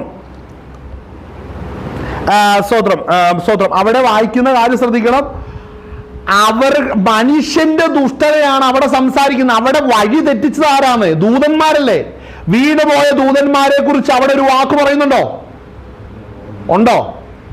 അവിടെ വഴി തെറ്റിയ മനുഷ്യന്റെ ആയുസ് കുറച്ചു. ജലപ്രളയം എന്ന പ്രോഗ്രാമിലേക്ക് വന്നു. അപ്പോൾ തന്നെ മനുഷ്യനെ പരിപൂർണമായിട്ട് ദൈവം അങ്ങ് കൈവിടുക. മനസ്സിലാവുന്നുണ്ടോ? അപ്പൊ അവരിൽ വന്ന ദൂതഗണങ്ങള് അവര് പാപത്തിലിരിക്കുന്ന അവരുടെ സകല പാപം ഇവരെ ഏറ്റെടുത്ത് ചെയ്യാൻ തുടങ്ങി. അവിടെ ദൈവം ഇടപെടുന്നില്ല. അങ്ങനെ ഇടപെടാതെ അവരിൽ നിന്ന് ദൈവം കൈ മലർത്തി കഴിഞ്ഞിട്ട് വേഗം കൃപ ചെയ്യുന്ന ആരോടാണെന്നറിയാവോ? നോഹയ്ക്ക്. കണ്ടോ ആ ദൈവത്തിന്റെ രീതി? അപ്പൊ ഞാൻ ചോദിക്കുന്ന ദൂതന്മാരുടെ കാര്യമോ? ആരാ അതിന് എന്നാ മറുപടി വല്ല പറയാണ്ടോ? ഹല്ലേലൂയ, അതിന് വല്ല പറയാണ്ടോ?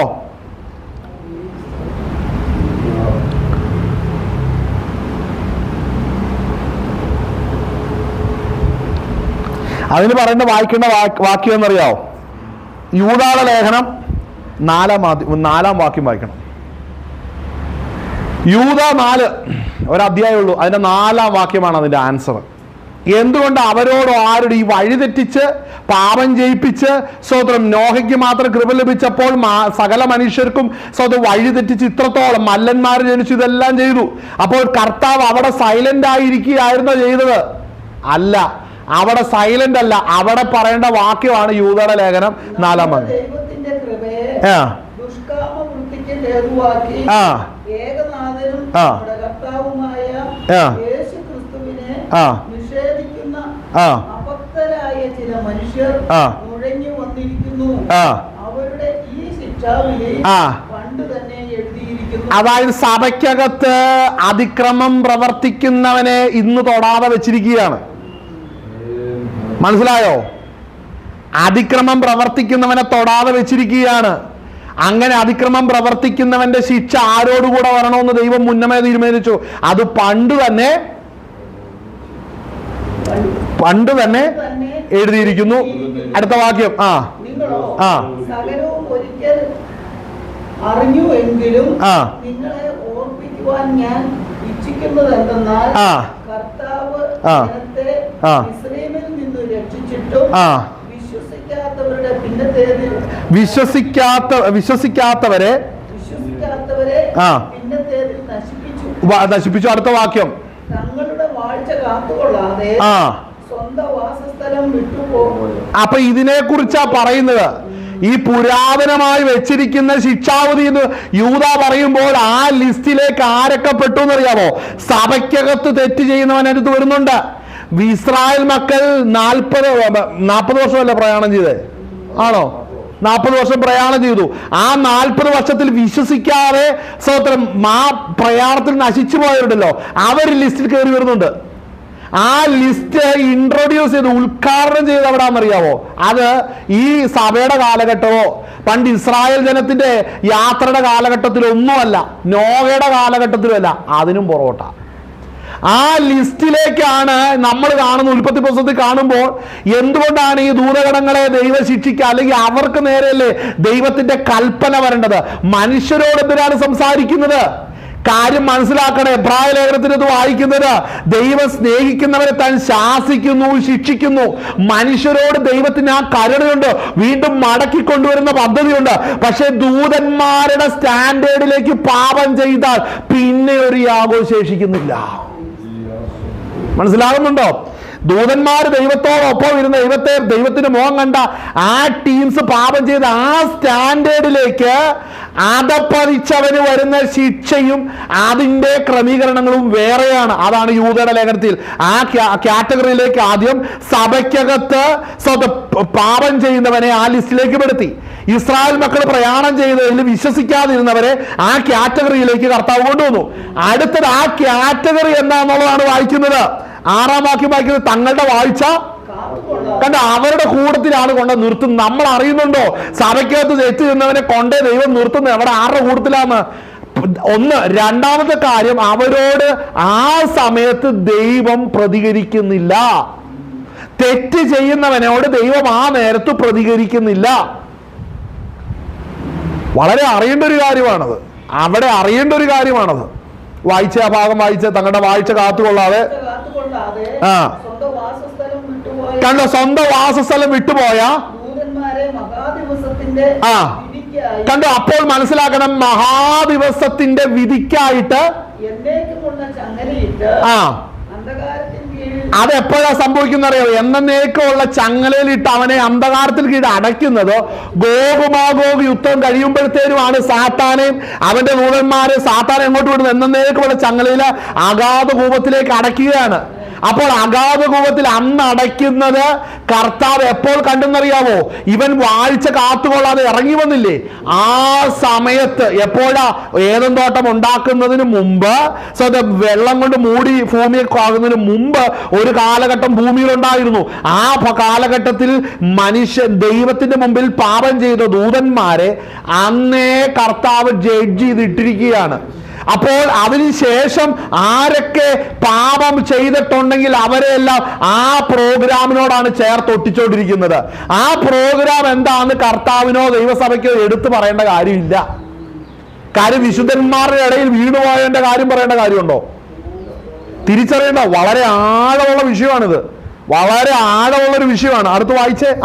അതുകൊണ്ട് സോദോമും ഗൊമോറയും ചുറ്റുമുള്ള പട്ടണങ്ങളും അവർക്ക് സമമായി ദുർനടപ്പ് ആചരിച്ച് അന്യജനം മോഹിച്ച്. അപ്പോൾ ശ്രദ്ധിക്കണം, ഇവിടെ ശ്രദ്ധിക്കേ, ഇവിടെ ഏത് ചരിത്രമെന്ന് ഞാൻ ആദ്യം പറഞ്ഞു. നോഹയുടെ കാലഘട്ടത്തിന്റെ ഒപ്പം തന്നെ സോദോമിന്റെ കാലഘട്ടവും പറയുന്നുണ്ട്. സോദോമിന്റെ കാലഘട്ടത്തിൽ നടന്നത് എന്താന്ന് നോക്കിയാൽ അവിടെ നടന്നത് എന്താ? വല്ലാത്ത കൂട്ടുകെട്ട്. സോദോമിനും ഗോമോറയ്ക്കും ദൃഷ്ടാന്തമായി മറ്റു പട്ടണങ്ങളും സോദോമിന്റെ ട്രെൻഡിലേക്ക് വന്നു. അപ്പൊ ട്രെൻഡുകൾ കൊണ്ടുവരുന്നതിന്റെ പിന്നിൽ പൈശാചിക ശക്തികളാണ്. ആ ട്രെൻഡ് ആണെന്ന് ഓർക്കണം നോഹയുടെ കാലഘട്ടത്തിൽ ചെയ്തത്. അവരങ്ങനെ ജീവിച്ചു തുടങ്ങിയപ്പോൾ, മല്ലന്മാർ ജനിച്ചു ഭൂമിയിൽ വന്നപ്പോൾ, അവരിലെ പാപത്തോട് ഇവരെ ബന്ധിച്ചു കഴിഞ്ഞപ്പോൾ ദൈവം അവരുടെ പരിപൂർണമായി കൈവിട്ടു. അതിൽ നിന്ന് രക്ഷിക്കപ്പെടുവാനാണ് എനിക്ക് നിങ്ങൾക്ക് ഭാഗ്യം ലഭിച്ചത് കേട്ടോ. അത് നിസ്സാരമായിട്ട് കാണരുത്. ആമേൻ. ആ പാപത്തിൽ നിന്ന് രക്ഷ പ്രാപിച്ചാണ് ഇന്ന് ദൈവകൃപയിൽ ഞാൻ നിങ്ങളും ആയിരിക്കുന്നത്. ഹല്ലേലൂയ. അപ്പോൾ ആ ഭാഗം ഒന്ന് വായിച്ചേ. അതുപോലെ സോദോമും ഗൊമോറയും ചുറ്റുമുള്ള പട്ടണങ്ങളും അവർക്ക് സമമായി ദുർനടപ്പ് ആചരിച്ച് അന്യജനം മോഹിച്ച് നടന്നതിനാൽ. കണ്ട,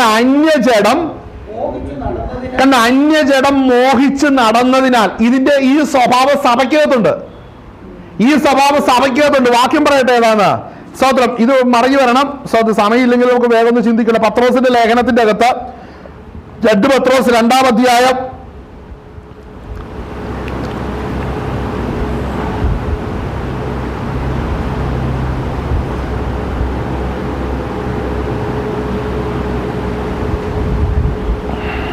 13 മുതൽ ഒന്ന് വായിച്ചേ. 2:13 പത്രോസിന്റെ 2-ാം ലേഖനം 2-ാം അധ്യായം അതിന്റെ 13-ാം വാക്യം മുതൽ വായിച്ചോ. അവർ താൽക്കാലിക ഭോഗതൃപ്തി നിങ്ങളുടെ സ്നേഹസദ്യകളിൽ നിങ്ങളോട് കൂടെ വിരുന്നു കഴിഞ്ഞു കുളയ്ക്കുന്ന കറകളും ബന്ധങ്ങളും ആകുന്നു. ഇവിടെ ശ്രദ്ധിക്കണം, ഈ ദൈവത്തിന്റെ കൃപ വിട്ടുപോയവർ നമ്മുടെ ഇടയിൽ ഇരുന്നു കൊണ്ട് പ്രവർത്തിക്കുന്നു. ഇവരെ കുറിച്ച് വ്യക്തമായിട്ട് ഇവർ കള്ളപ്രവാചകന്മാരും ഇന്ന് ദുരുപദേശം ലോകത്തിന്റെ മോഹം പ്രസംഗിക്കുന്നു. അവർ ന്യായവിധിയെ കുറിച്ച് പ്രസംഗിക്കത്തില്ല, മാനസാന്തരത്തെ കുറിച്ച് ന്യായവിധിയെ കുറിച്ച് പ്രസംഗിക്കത്തില്ല, മാനസാന്തരത്തെ കുറിച്ച് പ്രസംഗിക്കത്തില്ല, വീണ്ടും ജനന അനുഭവത്തെ കുറിച്ച് പ്രസംഗിക്കത്തില്ല. ഇതൊന്നും അവർ പ്രസംഗിക്കത്തില്ല. അവർ ലോകസുഖം, ജഡസുഖം, ലോകമോഹം, ലോകത്തിലെ ഉയർച്ചകൾ, ഇത് മാത്രം അവർ പ്രസംഗിച്ചുകൊണ്ട് നടക്കുകയാണ്. ഇങ്ങനെയുള്ളവർ ഇന്ന് സഭകളാകുന്ന പ്രസ്ഥാനങ്ങളുടെ അകത്തെല്ലാം ഇങ്ങനെയുള്ളവർ അടിഞ്ഞിരിപ്പുണ്ട് അല്ലേ? മിക്ക പ്രസംഗങ്ങളും ഇതാണ്. നിന്നെ ഇന്ന് വാലല്ല വലയാക്കും, നിന്നെ എന്താ പറയുക, നിന്നെ ആമയല്ല കുതിരയാക്കും എന്നും പറഞ്ഞുകൊണ്ട് ഓരോ ദൂതും പറഞ്ഞുകൊണ്ടിരിക്കുകയാണ്. ഇതെല്ലാം വരുന്നത് ഇവിടെയാണ്. അപ്പൊ ശ്രദ്ധിക്കേണ്ട ഒരു കാര്യമുണ്ട്.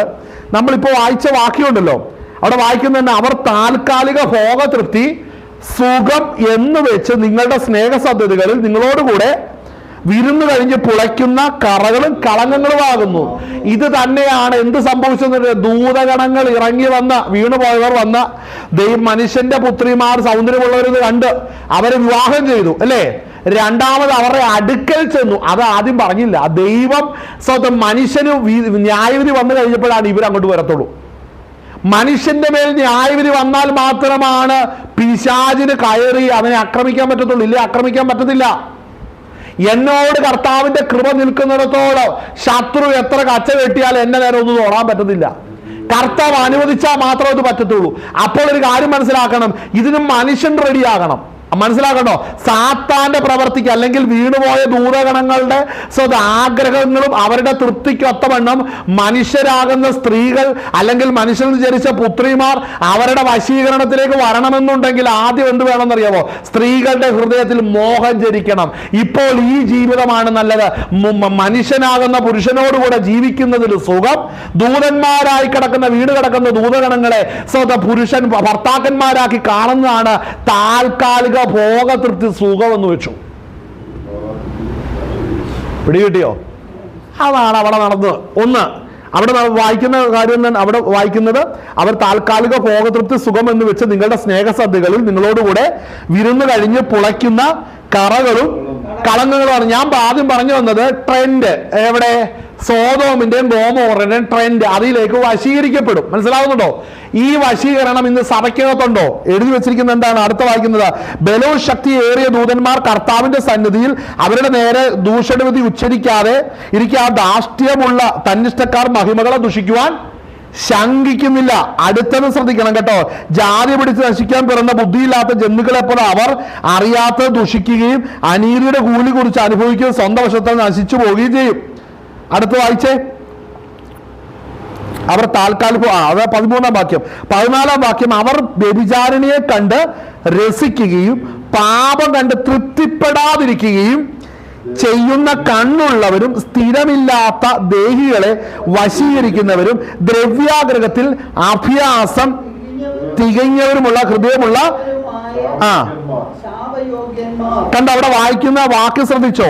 അവർ വ്യഭിചാരിണിയെ കണ്ട് രസിക്കുകയും പാപം കണ്ട് തൃപ്തിപ്പെടാതിരിക്കുകയും ചെയ്യുന്ന കണ്ണുള്ളവരും സ്ഥിരമില്ലാത്ത ദേഹികളെ വശീകരിക്കുകയും ചെയ്യുന്നു. അപ്പോൾ മനസ്സിലാക്കണം, ഈ സോദോമിനും ഗോമോറയ്ക്കും ഒരു വശീകരണ ശക്തിയുണ്ട്.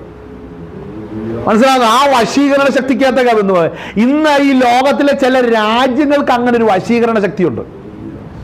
ഹല്ലേലൂയ! വശീകരണ ശക്തിയുണ്ട്.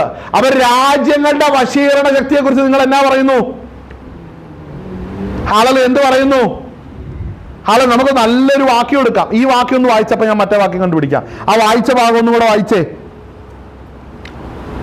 അവർ താൽക്കാലിക ഭോഗതൃപ്തി സുഖമെന്ന് വെച്ച് തങ്ങളുടെ സ്നേഹസത്യങ്ങളിൽ നിങ്ങളോടുകൂടെ വിരുന്നു കഴിഞ്ഞ് പുളയ്ക്കുന്ന കറകളും കളങ്കങ്ങളുമാകുന്നു.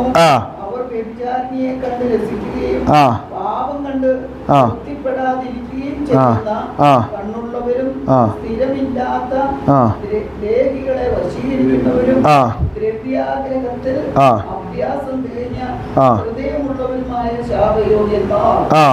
അവർ നേർവഴി വിട്ട് തെറ്റി ബയോരിന്റെ മകനായ ബിലെയാമിന്റെ വഴിയിൽ നടന്നു. അവൻ അനീതിയുടെ കൂലി കൊതിച്ചു എങ്കിലും തന്റെ അകൃത്യത്തിന് ശാസന കിട്ടി. ഉരിയാട കഴുത മനുഷ്യ വാക്കായി ഉരിയാടി പ്രവാചകന്റെ ബുദ്ധിഭ്രമത്തെ തടുത്തുവല്ലോ. സ്തോത്രം. അവിടെ നമ്മൾ വായിക്കുമ്പോൾ സ്തോത്രം, അവിടെ ദൈവത്തിന്റെ ആത്മാവ് ഇടപെട്ടപ്പോ അവിടെ പ്രവാചകന്റെ ബുദ്ധിഭ്രമത്തെ അവിടെ തടുത്തുവല്ലോ. ഈ വശീകരണത്തെ കുറിച്ച് പറഞ്ഞല്ലോ. സ്തോത്രം, സ്തോത്രം. അതിന്റെ വെളിപ്പാട് പുസ്തകം 18-ാം അധ്യായം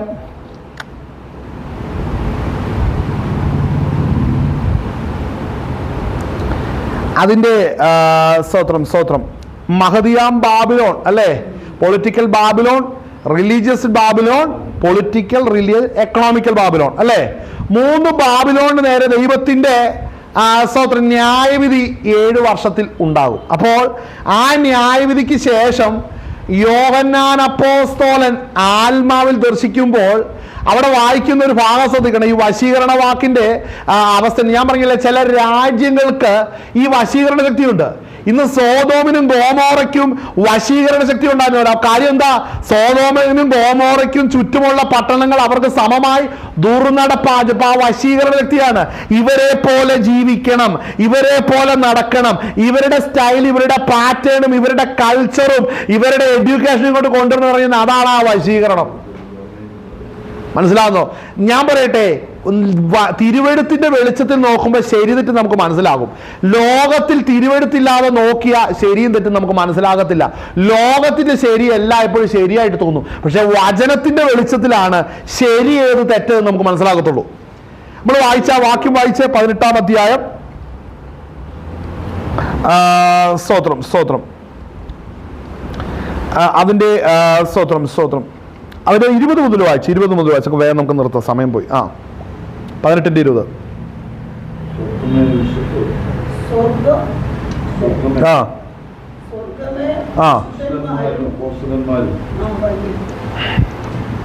സ്വർഗമേ വിശുദ്ധന്മാരും അപ്പോസ്തലന്മാരും പ്രവാചകന്മാരുമായുള്ളവരെ വായിച്ച മമ്മി തന്നെ വായിച്ചേ, അത് കണക്ഷൻ അല്ല വായിച്ചേ. വിശുദ്ധന്മാരും അപ്പോസ്തലന്മാരും പ്രവാചകന്മാരുമായുള്ളവരെ ദൈവം അവളോട് നിങ്ങൾക്ക് വേണ്ടി പ്രതികാരം നടത്തിയതുകൊണ്ട് അവളെ ചൊല്ലി ആനന്ദിക്കുകയും. കണ്ടോ, ഇവിടെ പറയുന്ന കാര്യം, ഇവിടെ സകല വിശുദ്ധന്മാരുടെ രക്തം വീണു. അപ്പൊ ഇവരുടെ പ്രസംഗം എന്തായിരുന്നു അറിയാവും? മഹദിയ ബാബിലോണിന് എതിരായിരുന്നു, പൊളിറ്റിക്കൽ ബാബിലോണിന് എതിരായിരുന്നു, റിലീജിയസ് ബാബിലോണിന് എതിരായിരുന്നു, എക്കണോമിക്കൽ ബാബിലോണിന് എതിരായിരുന്നു എന്ന് പറഞ്ഞ് ഈ ലോകത്തിന് അഭിമുഖമായിട്ട് എതിരായിരുന്നു. നമ്മുടെ എത്ര പേരുടെ പ്രസംഗം ഇതിനൊക്കെ എതിരായിട്ടുണ്ട്? പൊളിറ്റിക്കൽ ബാബിലോണിന് എതിരാണോ? ലോകത്തിലെ രാഷ്ട്രീയ വ്യവസ്ഥകളൊക്കെ ശരിയാണെന്ന് പറയുന്നവരാണോ നമ്മൾ?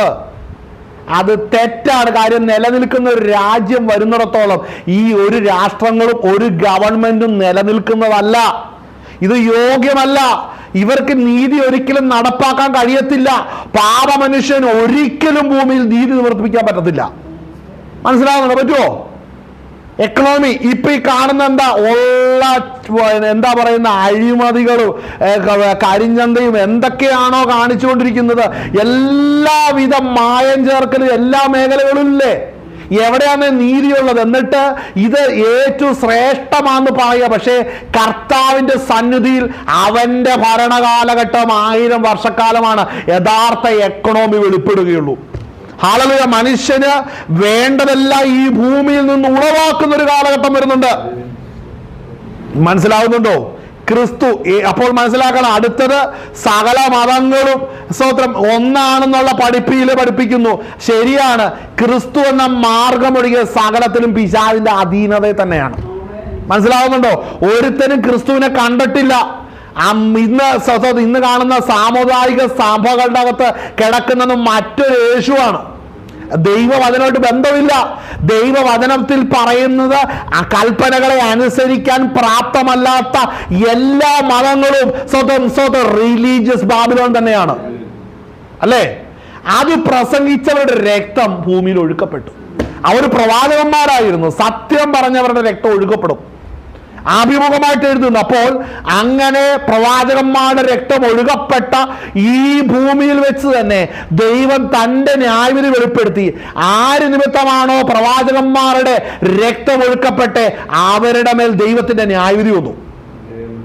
അടുത്ത് ശ്രദ്ധിക്കണം. ആ വാക്യം വായിച്ചു കഴിഞ്ഞ് കുറച്ച് താഴോട്ട് വരുമ്പോൾ അവർ ആനന്ദിക്കുന്നു. പിന്നെ ശക്തനായൊരു ദൂതൻ തിരിക്കൊള്ളലും വലുതായുള്ള കല്ലെടുത്ത് സമുദ്രത്തിൽ എറിഞ്ഞ് പറഞ്ഞത്, ഇങ്ങനെ ബാബിലോൺ മഹാനഗരമേ ഹേമത്തോടെ എറിഞ്ഞു കളയും, ഇനി അതിനെ കാണുകയില്ല. ശ്രദ്ധിക്കണം, ഇത് ഒരു പട്ടണമല്ല. ഈ ട്രെൻഡ് നിൽക്കുന്ന ഒത്തിരി പട്ടണങ്ങളുണ്ട്. സോദോമും ഗോമോറ മാത്രമല്ല, സമീപ പട്ടണങ്ങളെല്ലാം ഉണ്ട്. എന്നാൽ എടുത്തു പറയുമ്പോൾ 2 പട്ടണത്തിന്റെ പേരേ പറയുന്നുള്ളൂ. പക്ഷെ ഈ ട്രെൻഡും കൾച്ചറും ബാക്കി പട്ടണങ്ങളിലും ഉണ്ട്. അങ്ങനെയാണെങ്കിൽ ഈ 3 ബാബിലോണിന്റെ ട്രെൻഡും കൾച്ചറും വ്യാപരിച്ചിരിക്കുന്ന ഇന്ത്യ ഉൾപ്പെടെ എല്ലാ രാജ്യങ്ങളും ഉണ്ട്, അല്ലേ? ഏതെങ്കിലും രാജ്യത്ത് ഒഴിവുണ്ടോ? നമ്മൾ ഇസ്രായേലിന്റെ എന്തെങ്കിലും ഭാഗമുണ്ടോ? അതാണ് അത് ഇസ്രായേലിനെ കുറിച്ച് പറയുന്നുണ്ട്. ആത്മീകമായി സോദോമിനെ കുറിച്ച്, ആത്മീകമായി യെരുശലേമിനെ കുറിച്ച് പറഞ്ഞിരിക്കുന്നത്. ആത്മീകമായി സോദോം വെളിപ്പാട് ദിവസം പറയുന്ന യെരുശലേമിനെ കുറിച്ച് പറയുന്ന. ആത്മീകമായി പറഞ്ഞാൽ യെരുശലേം എന്താണെന്നറിയാവോ? സോദോമാ. മനസ്സിലാകണം, ഒരു രാജ്യവും ദൈവസന്നിധിയിൽ നീതി ന്യായമുള്ളത് ഇല്ല. അപ്പോൾ അങ്ങനെ ദൈവത്തിന്റെ വചനം അങ്ങനെ പഠിപ്പിക്കുമ്പോൾ നമ്മൾ വായിച്ചു, ഞാൻ പറഞ്ഞല്ലോ, ഇതിന്റെ മേൽ ദൈവത്തിന്റെ ന്യായവിധി വന്നു, അല്ലേ? ഒരു നിമിഷം കൊണ്ട് ഈ രാജ്യങ്ങളുടെ മേലെല്ലാം ന്യായവിധി വരും. ഒരു നിമിഷം കൊണ്ട് ആ ന്യായവിധി വന്നു കഴിയുമ്പോൾ അടുത്തത് യോഹന്നാൻ അപ്പോസ്തലൻ ആത്മാവിൽ കാണുന്ന രംഗം എന്താണെന്നറിയാമോ? അതിന്റെ 22 വൈണികന്മാർ, വാദ്യക്കാർ, കുഴലൂത്തുകാർ, കാഹളക്കാർ എന്നിവരുടെ സ്വരം നിന്നിൽ ഇനി കേൾക്കുകയില്ല. ഇപ്പൊ എല്ലായിടത്തും മ്യൂസിക് അല്ലേ? കേരളത്തിന്റെ ട്രെൻഡ് ഉണ്ട്, അല്ലേ? ആരാ ഇന്ന് കേരളത്തെ ചലിപ്പിച്ചുകൊണ്ടിരിക്കുന്ന ട്രെൻഡ്? ആരാണ്? ഇന്ന് ആരാ കേരളത്തെ ചലിപ്പിക്കുന്ന ട്രെൻഡ് ആരാ പറ്റുന്നില്ലേ? നിങ്ങൾ എവിടെ കിടക്കുന്നത്? 12 മണി രാത്രി പിന്നെ പത്രം വായിക്കുന്ന ആളുടെ മറുപടി പറഞ്ഞത് വേടന്നെ എനിക്കറിയത്തുള്ളൂ. ഒന്നും മനസ്സിലായിട്ടില്ല. അടുത്ത് വായിക്കുന്ന എന്താണ്? വൈണികന്മാർ, വാദ്യക്കാർ, കുഴലൂത്തുകാർ, കാഹളക്കാർ എന്നിവരുടെ സ്വരം ഇനി നിന്നിൽ കേൾക്കയില്ല. ശ്രദ്ധിക്കണം, മ്യൂസിക്കുകൾക്കെല്ലാം അവസാനം വരികയാണ്. കാര്യം ഇനി ഭൂമിയിൽ കേൾക്കാൻ പോകുന്ന ദൈവത്തെ ആരാധിക്കുന്ന സ്വരം കേൾക്കാൻ പോവുകയാണ്. അതിനു മുമ്പുള്ള സകല വാദ്യങ്ങൾ ഇവിടെ നിന്ന് അവസാനിപ്പിക്കും. അല്ലേ? പാട്ടുകാരൊന്നും ഒന്നുമില്ല, ഗാനഗന്ധർവനൊക്കെ എവിടെ പോയി എന്നുള്ളതില്ല, അന്നൊക്കെ തീർന്നു കിട്ടും. സഹോദരൻ അവിടെ വായിച്ചേ, അടുത്ത വായിക്കുന്ന എന്താ? കേൾക്കില്ല. അതുകൊണ്ട് ഞാനൊരു കാര്യം, ഇത് കേട്ടെ, ഇതുകൊണ്ടാണ് ഈ കാഹളക്കാരും വാദ്യക്കാരും കണ്ട വൈണികന്മാരും കുഴലൂത്തുകാരൊക്കെ ആണല്ലേ, ഇവരാരും അങ്ങ് വന്ന ദൈവസഭയ്ക്കകത്ത് ഇടം കൊടുക്കരുത്. ഇവരെയൊക്കെ തീർക്കാനിരിക്കുകയാണ്. ഈ political Babylon, religious Babylon, economical Babylon, ഇതിൻ്റെ അകത്ത് പെടുന്നവരാണ് ഇവരെല്ലാവരും. ഇവർക്ക് അവസാനം വരികയാണ്. ഇതിൻ്റെ അകത്ത് പെടാതെയാണ് നമ്മളോട് മാറ്റി ദൈവത്തിന്റെ ആത്മാ നമ്മളെ നിർത്തുന്നത്. അതുകൊണ്ട് നമ്മൾ തിരിച്ചറിയണം, അതിന്റെ കൂടെ പോയി നിൽക്കരുത്. ഹല്ലേലൂയ, പോയി നിൽക്കരുത്. അവർ വരുന്നത് മനസ്സിൽ രക്ഷിക്കപ്പെടാത്തവരിലെല്ലാം ഭൂതാത്മാവ് അവന്റെ ഉള്ളിൽ ശരീരത്തിലുണ്ട്. അവൻ പാപം ചെയ്തിരിക്കുമ്പോൾ അവനെ നടത്തുന്നത് മറ്റൊരു ആത്മാവാണ്. അവൻ എത്ര നല്ല ക്രിസ്ത്യൻ പാട്ട് പാടിയാലും രക്ഷിക്കപ്പെടാത്തവരിൽ ഭൂതം ഉണ്ടെന്നേ. ചിലർ ചിന്തിക്കുന്ന എന്നാന്നറിയാവോ, പാട്ട് പാടുന്നവരെല്ലാം ആത്മീയനാണ്. ഈ പെന്തക്കോസിന്റെ അകത്ത് അതെല്ലാം കയറി ഇറങ്ങി നടക്കുന്നുണ്ട്. രക്ഷിക്കപ്പെടാത്തവനെ പിടിച്ച് കീബോർഡ് വായിപ്പിക്കുക, ഇൻസ്ട്രുമെന്റ്സ് വായിപ്പിക്കുക, പാട്ട് പാടിപ്പിക്കുക, എല്ലാം നടക്കുന്നുണ്ട്. അഭിഷേകം ഇല്ലാത്തവരെ സ്റ്റേജ് കൊടുക്കുന്ന അവന്റെ കലാപ്രകടനമല്ല ആരാധന. മനസ്സിലാക്കണം, ടാലന്റ് അല്ല ആരാധന. ടാലന്റ് ഷോ, ഇന്ന് ടാലന്റ് ഷോ. ചിലർ ടാലന്റിന് വേണ്ടിയാണ് ഇന്ന് ചിലടത്ത് വചനം പറയുന്നത്. ഒരു 15-20 മിനിറ്റ് വചനം പറയുന്നുണ്ട്. അതിനു മുമ്പ് ഞങ്ങൾ അവിടെ ഒത്തിരി പരിപാടികളുണ്ട്. എന്താ ഈ പാട്ട് പാടുന്നത്? ഇതെല്ലാം കൂടെ തീരാൻ പോവാണ്. വായിച്ച ആ വാക്യം ഒന്ന് വായിച്ച അടുത്ത വാക്കുകൾ വായിച്ച് നിർത്താം.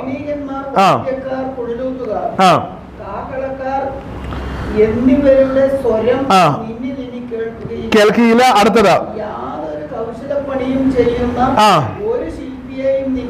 ഇനി ആർക്കിടെക്റ്റിന്റെ പുറകെ പോകണ്ടെന്ന്. മനോഹര കെട്ടിടങ്ങൾ പറഞ്ഞ് ഞങ്ങളുടെയൊക്കെ ആണ് കേട്ടോ. എന്താ എഞ്ചിനീയറിംഗ് മാർവൽ അല്ലെ, ഒരു കോപ്പുമില്ല. അതൊക്കെ തീരാൻ പോവാണ്. മനസ്സിലാവുന്നുണ്ടോ? പണ്ട് ഉണ്ടാക്കി വെച്ച മുല്ലപ്പെരിയാർ ഇപ്പോഴും പൊട്ടാതിരിക്കുന്നു അല്ലേ? ഹല്ലേലൂയ. മനസ്സിലാക്കണം, ഒരു സിസ്റ്റവും നിലനിൽക്കില്ല. ഇതെല്ലാം തകർന്നടി. ഇത് ദൈവത്തിന്റെ നീതിയാണ്.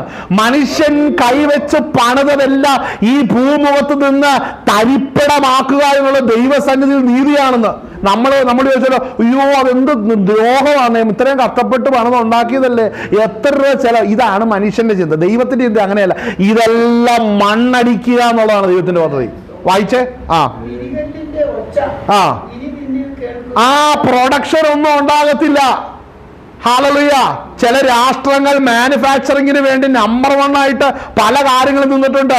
ഇനി ഈ കാലഘട്ടത്തിൽ വരുമ്പോൾ ഒരു രാഷ്ട്രം ഒന്നും ഉൽപ്പാദിപ്പിക്കാത്ത കാലഘട്ടം വരാൻ പോവാണ്.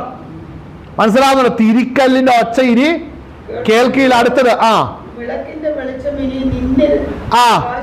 ഈ ഒറ്റ ഇലക്ട്രിസിറ്റി, ഒറ്റ ഇടം ഒരു സോളാറും കത്തത്തില്ല. എല്ലാം അടിഞ്ഞെല്ലാം ഇരുട്ടത്ത് ദൈവം ഇടും.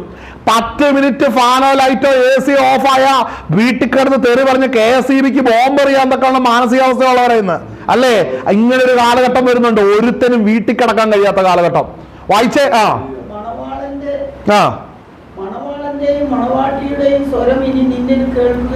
ആമേൻ. വായിച്ചോ.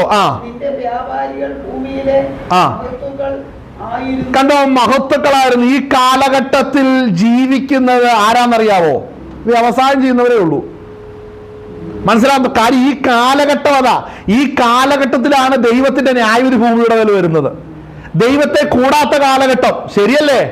ട്രെൻഡ് പലവിധ ട്രെൻഡുകൾ ഇന്ന് വന്നുകൊണ്ടിരിക്കുകയാണ് ചെയ്യുന്നത്. ഇതിന്റെ പിന്നിൽ ജീവിച്ച് സുഖിച്ച് വന്നിരിക്കുന്നുണ്ട്. ക്രിസ്തുവിനെ വേണ്ട. ഇതാണ് ഇതിന്റെ എല്ലാ ആധികാരികം. മനസ്സിലാവുന്നുണ്ടോ?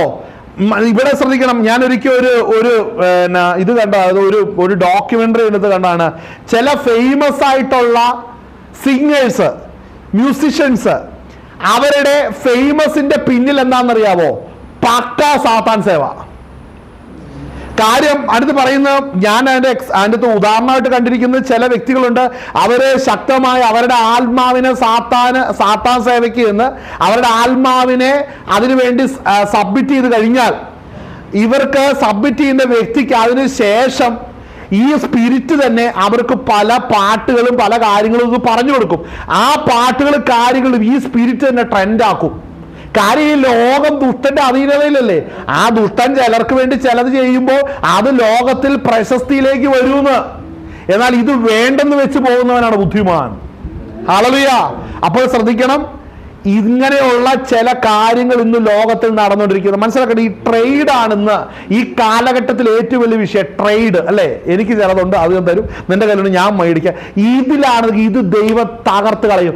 ഇവിടെയെല്ലാം പല ട്രേഡും വിജയിച്ചത്, പലതും ഉന്നതമായി തീർന്നതിന്റെ പിന്നിൽ എന്താണെന്നറിയാവോ? വിശുദ്ധന്മാരുടെ രക്തം കിടപ്പുണ്ട് അവിടെ. മനസ്സിലാവുന്നുണ്ടോ? ഇത് തീരുവാൻ പോവുകയാണ്. ഇതിന്റെ മേൽ ദൈവം ഇതിന് അനുകൂലമല്ല പ്രതികൂലമാണെന്ന് പറഞ്ഞ വിശുദ്ധന്റെ രക്തം അതിന്റെ പുറകിൽ കിടപ്പുണ്ട്. വായിച്ചേ, അടുത്തത് വായിച്ചേ. നിന്റെ ക്ഷുദ്രത്താൽ സകല ജാതികളും വശീകരിക്കപ്പെട്ടിരിക്കുന്നു. ആ വാക്യം ശ്രദ്ധിച്ചോ? ഈ പറയുന്ന കാര്യങ്ങളെല്ലാം നടക്കുന്നതിനെ പറയുന്ന കാര്യം എന്താണെന്നറിയോ? ക്ഷുദ്രം. ബിസിനസ് കൊടുക്കുന്നു, ലാഭം മേടിക്കുന്നു, ലാഭം കൊടുക്കുന്നു, സ്തോത്രം. അവിടുന്ന് പലരും വരുന്നു, അവർ ഈ ട്രേഡ് നടക്കുന്നുണ്ടല്ലോ. ഈ ട്രേഡിന്റെ പേരിനെ കർത്താവ് വിളിക്കുന്ന പേരെന്താണ്? ക്ഷുദ്രം. മനസ്സിലാവുന്നുണ്ടോ? ക്ഷുദ്രത്താൽ എന്ത് സംഭവിക്കുന്നു? അടുത്തത് സകല ജാതികളും, അടുത്ത് നമ്മളും പെടും, എല്ലാവരും പെടും. അവർക്ക് എന്ത് സംഭവിക്കുന്നു? മനസ്സിലായോ? വശീകരണം എങ്ങനെയാ വരുന്നതെന്ന്? ഇതാണ് വശീകരണം. അതായത് നമ്മൾ പലതും കൊടുത്തു വാങ്ങി തമ്മിൽ തമ്മിൽ തമ്മിൽ തമ്മിൽ ദൈവത്തെ വേണ്ടാതെ അവരവരുടെ മഹത്വത്തിനും ഉയർച്ചയ്ക്കും നന്മയ്ക്കും വേണ്ടി കരുതി വെക്കുന്നതിനെ ദൈവവചനം വിളിക്കുന്നു ക്ഷുദ്രം. മനസ്സിലാവുന്നുണ്ടോ? ആ ക്ഷുദ്രത്താൽ അനേകർ വശീകരിക്കപ്പെടുക. അതുകൊണ്ടല്ലേ ദൈവവേലയ്ക്ക് പോലും പിള്ളേരില്ലാതെ പെന്തക്കോസിലെ മാതാപിതാക്കളും മക്കളെ അടുത്ത രാജ്യത്തിലേക്ക് പറഞ്ഞു പോടാ പോടാ, നേടടാ, വാടാ, കാശ് കൊണ്ട് വാടാ, നമുക്കിവിടെ നേടാടാ, ഇത് പറഞ്ഞ. അല്ലാതെ ആരെ ദൈവവേലയ്ക്ക് പോലും വിടുന്നില്ലല്ലോ. എന്താ കാരണം? ഈ വശീകരണം വന്നതാണ്. മനസ്സിലായി? ഈ വശീകരണം വന്നു കഴിഞ്ഞാൽ ആരും കർത്താവിന്റെ വേലയ്ക്ക് നിൽക്കില്ല. കാര്യം കർത്താവിന്റെ വേലയ്ക്ക് നിന്നാൽ അവിടെ രക്തം ഒഴിക്കേണ്ടതായിട്ട് വരും. എന്താ അവിടെ പറയുക? വിശുദ്ധന്മാരുടെ രക്തം അല്ലേ? ആ രക്തം ഈ ഭൂമിയിൽ നിന്ന് നിലവിളിക്കുന്നുണ്ട്. അതിന് ദൈവം പ്രതികാരം ചെയ്യുന്നൊരു ദിവസം വരികയാണ്. അപ്പോൾ മനസ്സിലാക്കണം, ഇത് വിളിച്ചു പറയുന്നവരുടെ എണ്ണം കുറഞ്ഞുകൊണ്ടിരിക്കുക. ഇനിയും കുറയും, ഇനിയും കുറയും, വളരെ കുറയും. അപ്പോൾ തന്നെ മറ്റൊരിടത്തുണ്ടല്ലോ ഈ വശീകരണത്തിന്റെ സുവിശേഷമായിട്ട് പോകുന്നവരുണ്ട്. ലോകത്തിന്റെ വശീകരണമുള്ള സുവിശേഷം. ആ വശീകരണത്തിന്റെ സുവിശേഷവും വശീകരിക്കുന്ന മറ്റൊരു യേശുവിനെയും പറഞ്ഞുകൊണ്ട് അനേകരെ നരകത്തിൽ വിടുന്നവരെ ഒത്തിരി പേര് കയറി വരികയും ചെയ്യും. ഹല്ലേലൂയ. കാരണം സഭയ്ക്കകത്ത് ഈ ബാബിലോൺ കേറി. സഭയ്ക്കകത്ത് ഈ ബാബിലോൺ കേറി. അതിന്റെ തെളിവാണിത്. സഭയ്ക്കകത്ത് ബാബിലോൺ കേറിയത് കൊണ്ടാണ് ഈ വക എല്ലാ ദുരുപദേഷ്ടാക്കന്മാരും സഭയ്ക്കകത്ത് നിന്ന് വണ്ണം കേറി ജനത്തെ സ്തോത്രം വഞ്ചിച്ചുകൊണ്ടിരിക്കുന്നത്. ഹല്ലേലൂയ. ഇതിന് നേരെ, ഈ സിസ്റ്റത്തിന് നേരെ പറയാൻ ഇവരുടെ ഒന്നും നാം ഒരിക്കലും പൊങ്ങില്ല. ട്രെൻഡുകൾ ഇവരെ വശീകരിച്ചു കഴിഞ്ഞു. ആ വശീകരണം ഇവരെ മരണത്തിലേക്ക് എത്തിച്ചുകൊണ്ടിരിക്കുകയാണ്. അപ്പോൾ ചോദിക്കുന്നു, അതിന് നേരെ കർത്താവേ നീ പ്രതികരിക്കുന്നില്ലേ? ഇല്ല. അതാണ് യൂദയുടെ ലേഖനത്തിൽ അവർക്കുള്ള ശിക്ഷ പണ്ടേ എഴുതി വെച്ചിട്ടുണ്ട്. ഇന്ന് ഇതിനു വേണ്ടി ഒന്നും പ്രാർത്ഥിക്കണം. എന്താണെന്നറിയാവോ? അവർക്ക് എഴുതി വെച്ചിട്ടുണ്ട്. അത് അവർ വരുമ്പോൾ നമ്മളറിയാം. ഞാൻ പറയാം, ഞാൻ എൻ്റെ ഭാഷയിൽ പറയാം, കേരളത്തിലും ഇന്ത്യയിലും ലോകത്തിന്റെ പല ഭാഗത്തുള്ള ഫേമസ് ആയിട്ടുള്ള പല സുവിശേഷന്മാരും സാത്താനെ ബന്ധിച്ച് 1000 ആണ്ട് അങ്ങ് ചെല്ലുമ്പോൾ ഉണ്ടല്ലോ, എഴുന്നേറ്റ് പ്രൈസ് ദി ലോർഡ് പറയാൻ ഇവിടെ കുറെ പേര് കാണും. മനസ്സിലാവുന്നുണ്ടോ? കുറെ പേരവിടെ കാണും. ലോകം പ്രസംഗിക്കുന്നവർ, ലോകമോഹം പ്രസംഗിക്കുന്നവർ, ക്രിസ്തുവിനെ പ്രസംഗിക്കാത്തവനെല്ലാം ഇത് അനുഭവിക്കേണ്ടതായിട്ട് വരും. ആളുകളെ അതിനു മുമ്പേ നമ്മൾ ഇന്ന് ബുദ്ധിമാന്മാരായിട്ട് തീരണം. ആളുകളെ കർത്താവിന്റെ വരവിൽ നമ്മൾ എടുക്കപ്പെടണം. ഈ ലോകം അവസാനത്തിലേക്ക് ചെല്ലുകയാണ്. അതുകൊണ്ട് ഇതിന്റെ നടുവിൽ നിന്ന് കർത്താവിന്റെ കൃപ പ്രാപിച്ച് നമുക്ക് മുന്നേറാം. ഈ വചനങ്ങൾ സ്വർഗ്ഗം നിങ്ങളെ ബലപ്പെടുത്തുമാറാകട്ടെ. നമ്മുടെ കണ്ണുകൾ അടയ്ക്കാം, നമുക്ക് പ്രാർത്ഥിക്കാം. ദൈവസന്നിധിയിൽ ദൂരത്ത് ചാർത്തും കേട്ടുകൊണ്ടിരുന്ന അനേക പ്രിയപ്പെട്ടവരുണ്ടല്ലോ, നമുക്ക് അവരെ ഓർത്തും നമുക്ക് പ്രാർത്ഥിക്കാം. കർത്താവിന്റെ കൃപ നമ്മളോട് കൂടി ഇരിക്കുമാറാകട്ടെ. സ്തോത്രം. ഹാലൽ. ഇപ്പോൾ കേട്ട വചനത്തെ വഹിച്ചുകൊണ്ട് സ്തോത്രം. ഇപ്പോൾ മമ്മി ശബ്ദം ഉയർത്തി പ്രാർത്ഥിക്കുന്നത്